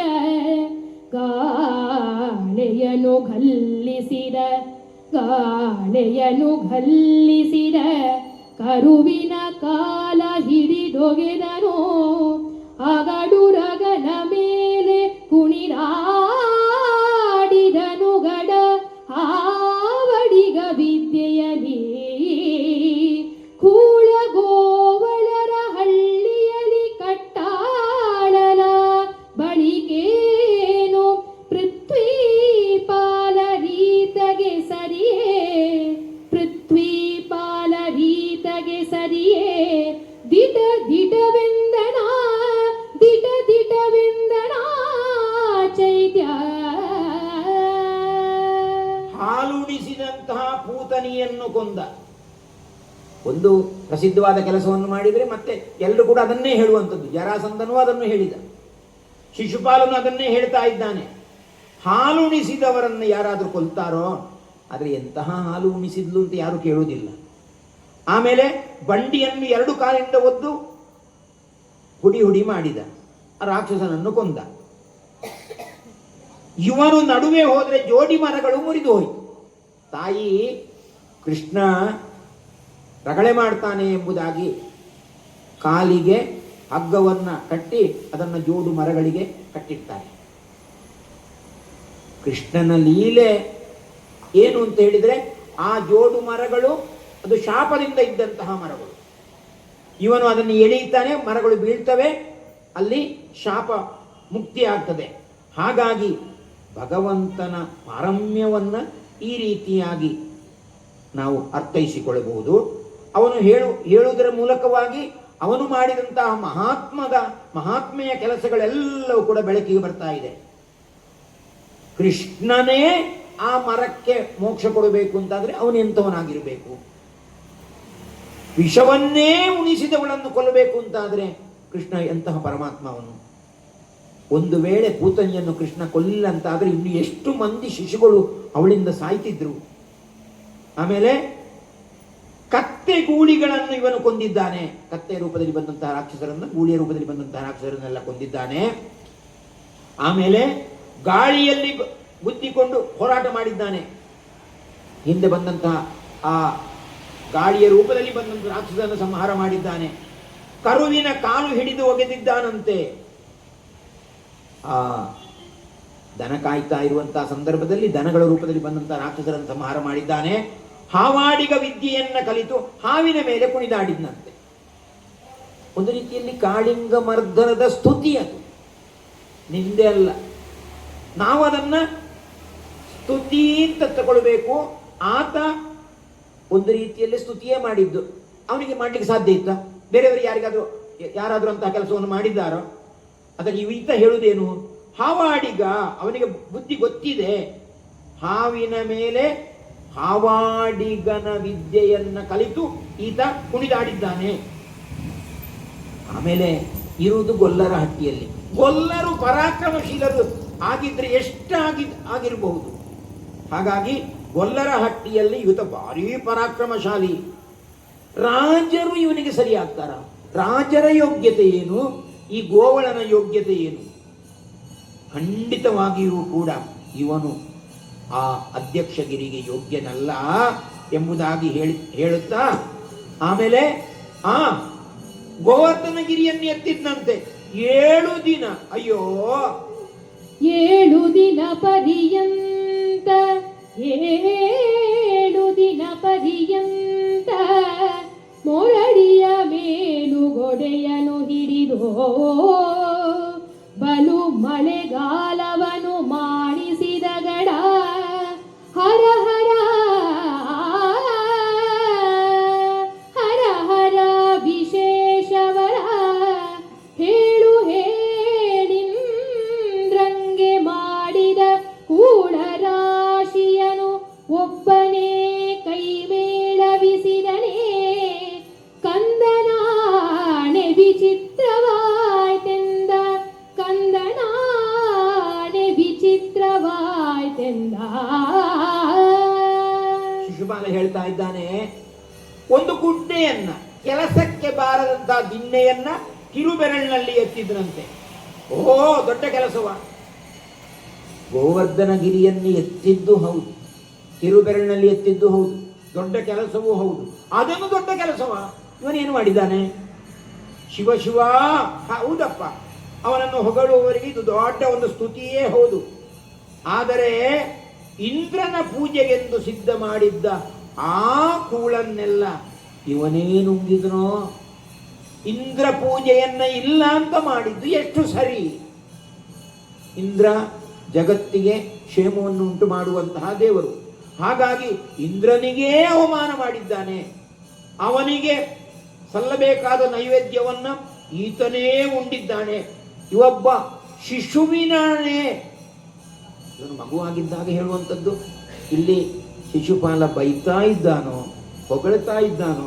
ಒಂದು ರೀತಿಯಲ್ಲಿ ಭಾಗವತದ ಸಂಪೂರ್ಣ ಕಥೆ ಕೇಳುಗರಿಗೆ ಸಿಗ್ತದೆ. ಶಿಶುಪಾಲನು ಕೂಡ ಅವನ ಜನ್ಮಾಂತರದ ಆ ಒಳಗಿರುವಂಥ ಆತ್ಮವನ್ನು ಯೋಚನೆ ಮಾಡಿದರೆ ಅವನು ಬೈಯುವುದರ ಮೂಲಕವಾಗಿ ಭಗವಂತನ ಸ್ತುತಿ ಮಾಡಿ ಈ ಲೋಕದಿಂದ ಬೇಗ ಹೋಗಬೇಕು ಎಂಬುದಾಗಿ ಮಾಡಿದಂತಹ ತೀರ್ಮಾನದಿಂದ ಅವನು ಮತ್ತೆ ಮತ್ತೆ ಮತ್ತೆ ಮತ್ತೆ ಬೈತಾ ಇದ್ದಾನೆ. ಪಾಪದ ಕೊಡವನ್ನು ಅವನಾಗಿಯೇ ಬೇಕಂತಲೇ ತುಂಬಿಸಿಕೊಳ್ತಾ ಇದ್ದಾನೆ. ಹಾಗಾಗಿ ಗೋವರ್ಧನಗಿರಿ ಏನೂ ಅಲ್ಲ ಅಂತ ಹೇಳುತ್ತಾ ಆಮೇಲೆ ಒಬ್ಬ ಅಗಸನನ್ನು ಕೊಂದನಲ್ಲ. ಅಸಗನನು ಕೆಡೆದಿವಿದು ಕಂಸನ ವಸನವೆಲ್ಲವ ಸೆಳೆದಗಡ ಮಾಣಿಸಿದನೈ ದಿಟಗಟ್ಟಿ ವಾಲ್ದಿಯ ಮೈಯ ಮೂಹೊರಡ ಮಸಗೆ ಬೀಸುವ ಕಂಸನ ಆನೆಯನ ಸುಬಡಿದಗಡ ಕಂಸನಾನೆಯ ನಸುಬಡಿದಗಡ ಮಲ್ಲರನು ಮರ್ದಿಸಿದನೇ ಡುಳ್ಳಾಸದಲ್ಲಿ ನಾವರಿಗನಹನಿಂದ.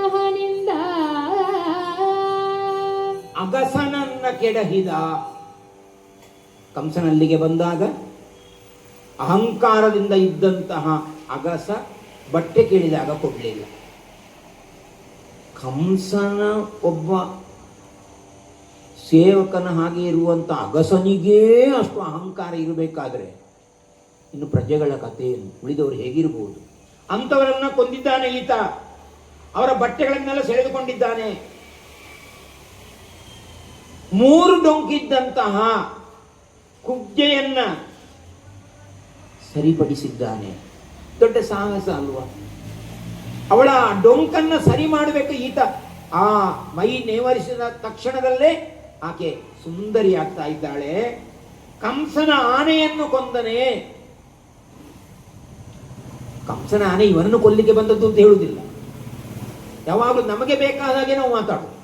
ವ್ಯವಹಾರವೇ ಹಾಗಲ್ವ? ನಮಗೇನು ಲಾಭ ಉಂಟು ಅಥವಾ ನಾವು ಏನು ತಪ್ಪು ಮಾಡಲಿಲ್ಲ ಅನ್ನುವುದನ್ನು ಸಾಧಿಸಲಿಕ್ಕೆ ಬೇಕಾಗಿ ನಮ್ಮ ರೀತಿಯಲ್ಲೇ ನಾವು ಮಾತಾಡುವುದು. ಕಂಸನ ಆನೆಯನ್ನು ಕೊಲ್ಲಬಹುದಿತ್ತೋ, ಕೊಂದ್ರಲ್ಲ. ಎಂತ ಅನ್ಯಾಯ, ಎಂತ ಅನ್ಯಾಯ. ಆ ಕಂಸನ ಅಗಸನ ಕಂಸನಿಗೆ ಕೊಡಬೇಕಾದಂತಹ ಬೇಕಾಗಿ ಕೊಂಡೋಗ್ತಾ ಇದ್ದಂತಹ ಬಟ್ಟೆಯನ್ನು ಹೇಳಿದ್ರೆ ಅವನು ಕೊಂದನಲ್ಲ. ಜಟ್ಟಿಗಳು, ಕಂಸ ಸಾಕಿದ ಜಟ್ಟಿಗಳು, ಅವರನ್ನು ಕೊಂದು ಹಾಕಿದ್ನಲ್ಲ. ಮೋಸದಿಂದ ತೆಗೆದುಕೊಳ್ಳುವವನಲ್ವೇ? ಯಾಕಂತ ಹೇಳಿದ್ರೆ ಇವನು ಮಾಡುವಂತ ಕೆಲಸ ಎಲ್ಲ ಬರೇ ತಾಂತ್ರಿಕತೆಯಿಂದ, ಮಾತಿನಲ್ಲಿ ಅಥವಾ ಸುಲಭದಲ್ಲಿ ಅಂತ ಇವನು ಹೇಳ್ತಾ ಇರುವಂಥದ್ದು. ಹಾಗಾಗಿ ಮೋಸದಿಂದ ತಿವಿದುಕೊಂಡಿದ್ದಾನೆ. ಇವನನ್ನ ಸ್ತುತಿಸೋಣ ಎಂಬುದಾಗಿ ಹೊರಟ್ರೆ ಬಹಳ ಅವಮಾನ ಆಗ್ತದೆ. ಕಂಸ ಯಾರು? ದೇವಕಿಯನ್ನ ಸಲಹಿದವ. ದೇವಕಿಯ ವಿವಾಹದ ಸಂದರ್ಭದಲ್ಲಿ ರಥದಲ್ಲಿ ಕೂರಿಸಿಕೊಂಡು ವೈಭವದಿಂದ ಹೋಗ್ತಾ ಇದ್ದಂತಹ ಅವನ ಬಗ್ಗೆ ಒಂದಿಷ್ಟು ಕರುಣೆ ಆದರೂ ಬೇಕು. ಆದರೆ ಕಂಸ ಆ ಶಿಶುಗಳನ್ನ ಕೊಂದದ್ದು ನೆನಪಿಗೆ ಹೇಳುವುದಿಲ್ಲ ಅವನು. ಅಂತಹ ಕಂಸನನ್ನ, ಮಾವನನ್ನೇ ಕೊಂದಂತಹ ಪಾಪಿ ಈತ. ಯಾರಾದರೂ ಸೋದರ ಮಾವನನ್ನು ಕೊಲ್ತಾರ? ಕೊಂದನಲ್ಲ. ನಮಗೆ ಪುರಾಣದಲ್ಲಿ ಕಥೆ ಎಲ್ಲ ಬರುವಂಥದ್ದು ಹಾಗೆ. ಸೋದರ ಮಾವಂದಿರನ್ನ ದೇವರಿಗೇ ಕೊಲ್ಲುವಂಥದ್ದೆಲ್ಲ.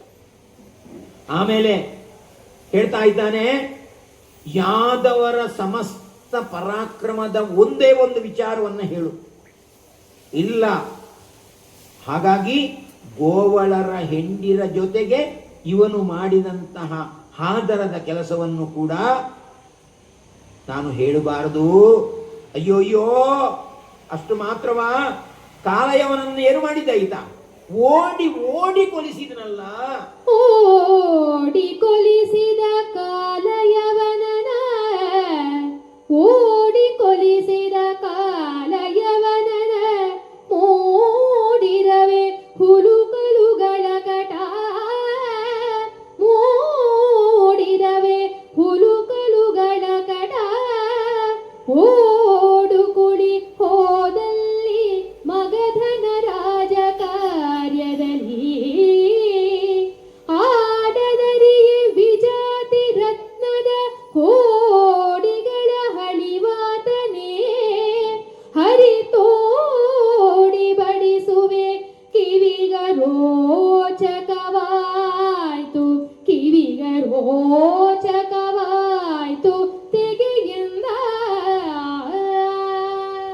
ಕಾಲಯವ ಅವನನ್ನು ಯಾರೂ ಕೊಲ್ಲುವರಿರಲಿಲ್ಲ.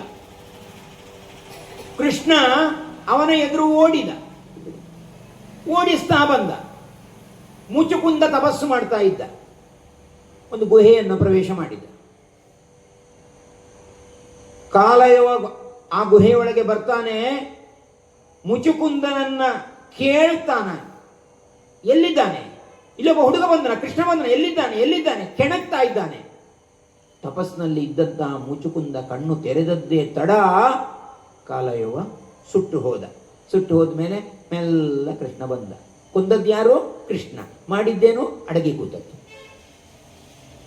ಹಾಗಾಗಿ ಬುದ್ಧಿವಂತಿಕೆಯಿಂದ ದುಷ್ಟರನ್ನ ಹೇಗೆ ಸಂಹಾರ ಮಾಡಬಹುದು, ಅವರು ಪಡೆದಂತಹ ವರ ಏನು, ಶಕ್ತಿ ಏನು, ಅದಕ್ಕೆ ವಿರುದ್ಧವಾಗಿ ಈತ ಒಂದು ನಾಟಕವನ್ನು ಬರೆದು ಸಂಹಾರ ಮಾಡಿದ್ದಾನೆ. ಅಷ್ಟು ಮಾತ್ರ ಅಲ್ಲ, ಜರಾಸಂಧನಲ್ಲಿ ಈತ ಹೆದರಿ ಓಡಿದಂದ್ರೆ ಏನು, ಹುಲ್ಲು ಕೂಡ ಹುಟ್ಟಲಿಕ್ಕಿಲ್ಲ.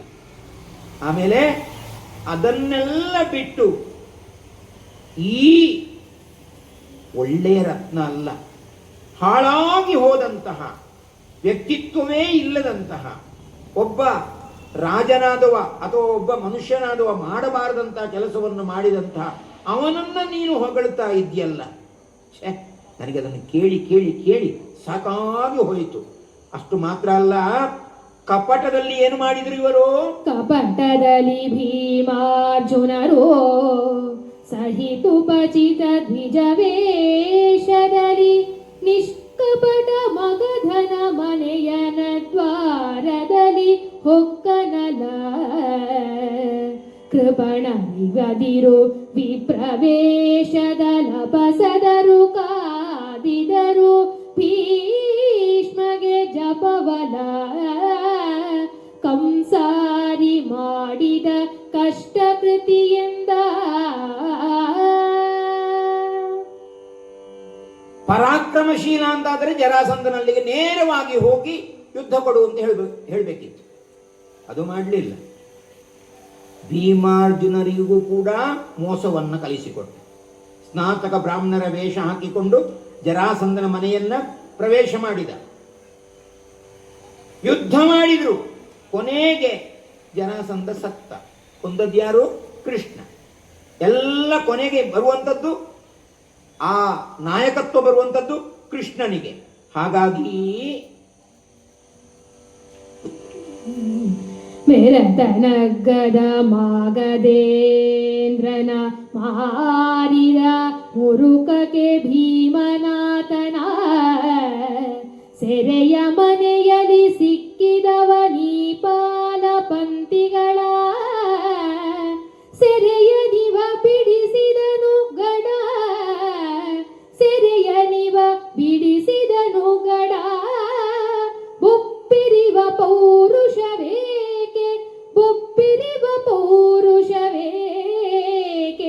ಕಡೆಯಲಿ ಕರುಬುವವರ ವೈಸಲೇ ನಿಮಗೆ ಎಂದನ ಚೈತ್ಯ ನಿಮಗೆ ಎಂದನ ಚೈತ್ಯ.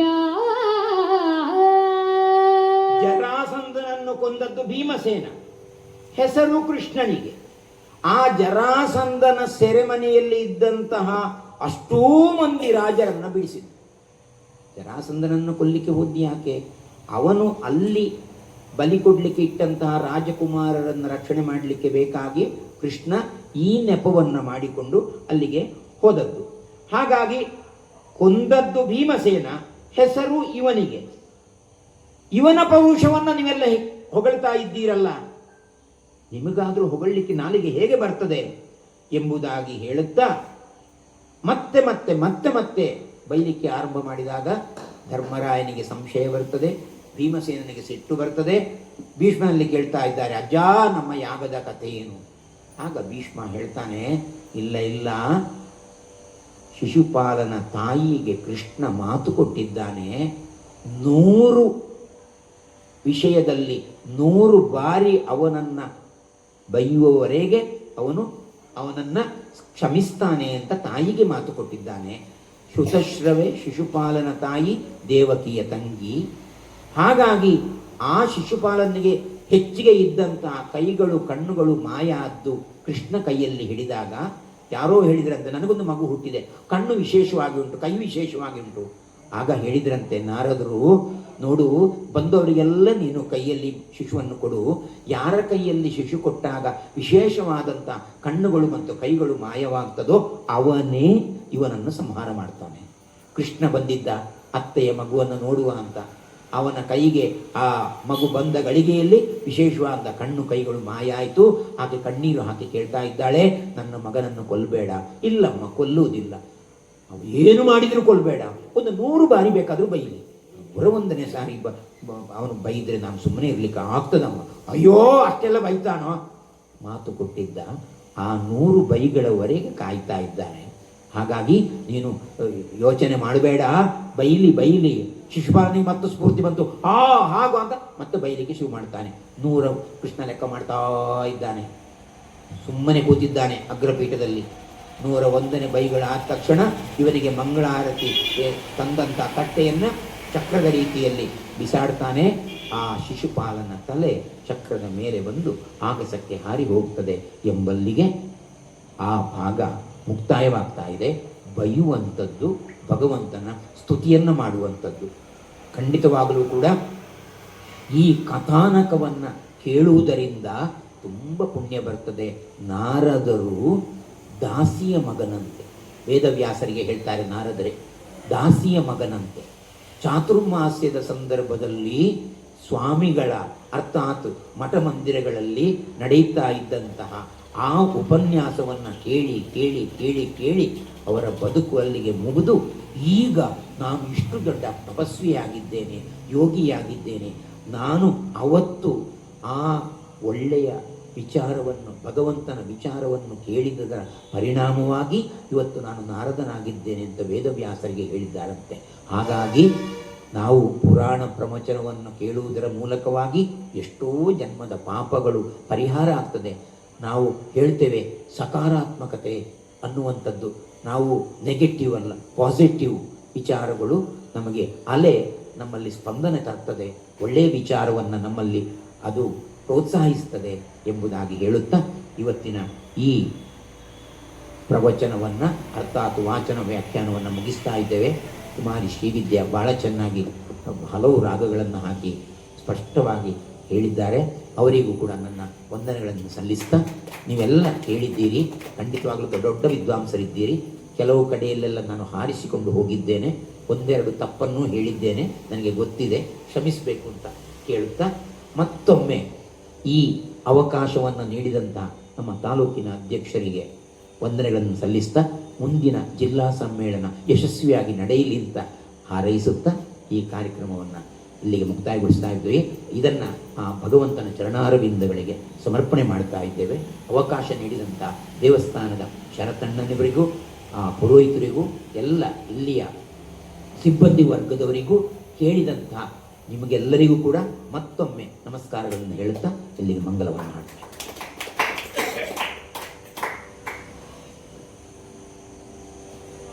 ವೇದ ಪಾರಾಯಣದ ಫಲ,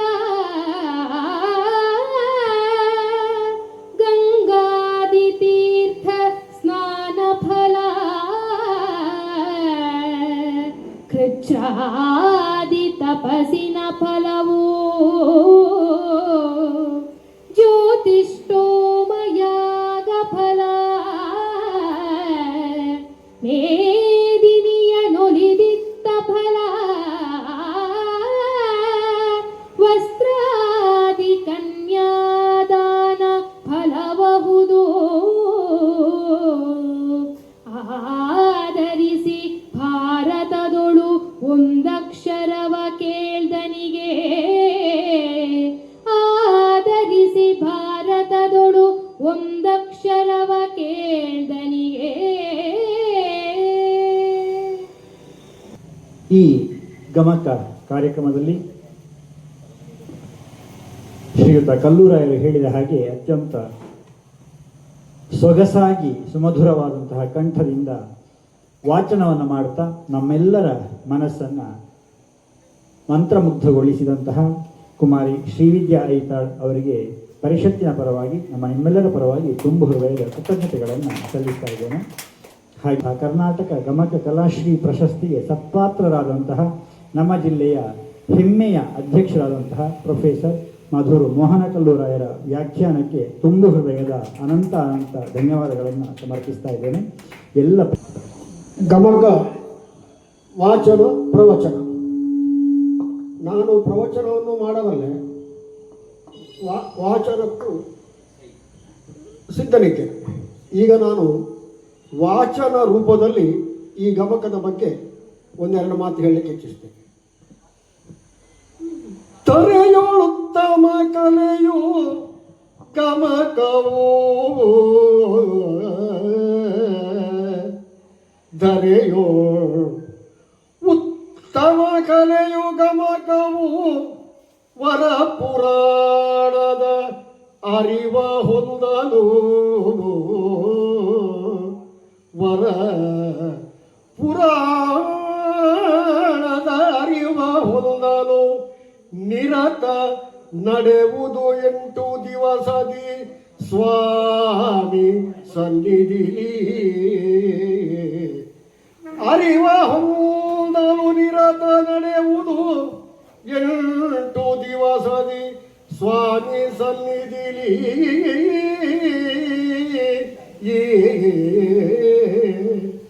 ಹರಿಯ ನಿಂದಿಪ ಗೀತೆ ಪ್ರವಚನ, ಹರಿಯ ನಿಂದಿಪ ಗೀತೆ ಪ್ರವಚನ ಕೆರಕವಾಗೀಗ. ಹರಿಯ ಸ್ಮರಣೆಯ ಪರಿಯ ನರಿಯಲು ಅನುಗ್ರಹಿಪ ಶ್ರೀಹರಿಯು ಅನವರತ. ಹರಿಯ ನಿಂದಿಪ ಗೀತೆ ಪ್ರವಚನ ಕೆರಕವಾಗೀಗ. ಹರಿಯ ಸ್ಮರಣೆಯ ಪರಿಯ ನರಿಯಲು ಅನುಗ್ರಹಿಪ ಹರಿ ಅನವರತ. ಕೃಷ್ಣ ಕೃಷ್ಣ ಅನುಗ್ರಹಿಪ ಅನವರತ. ನಮಸ್ಕಾರ.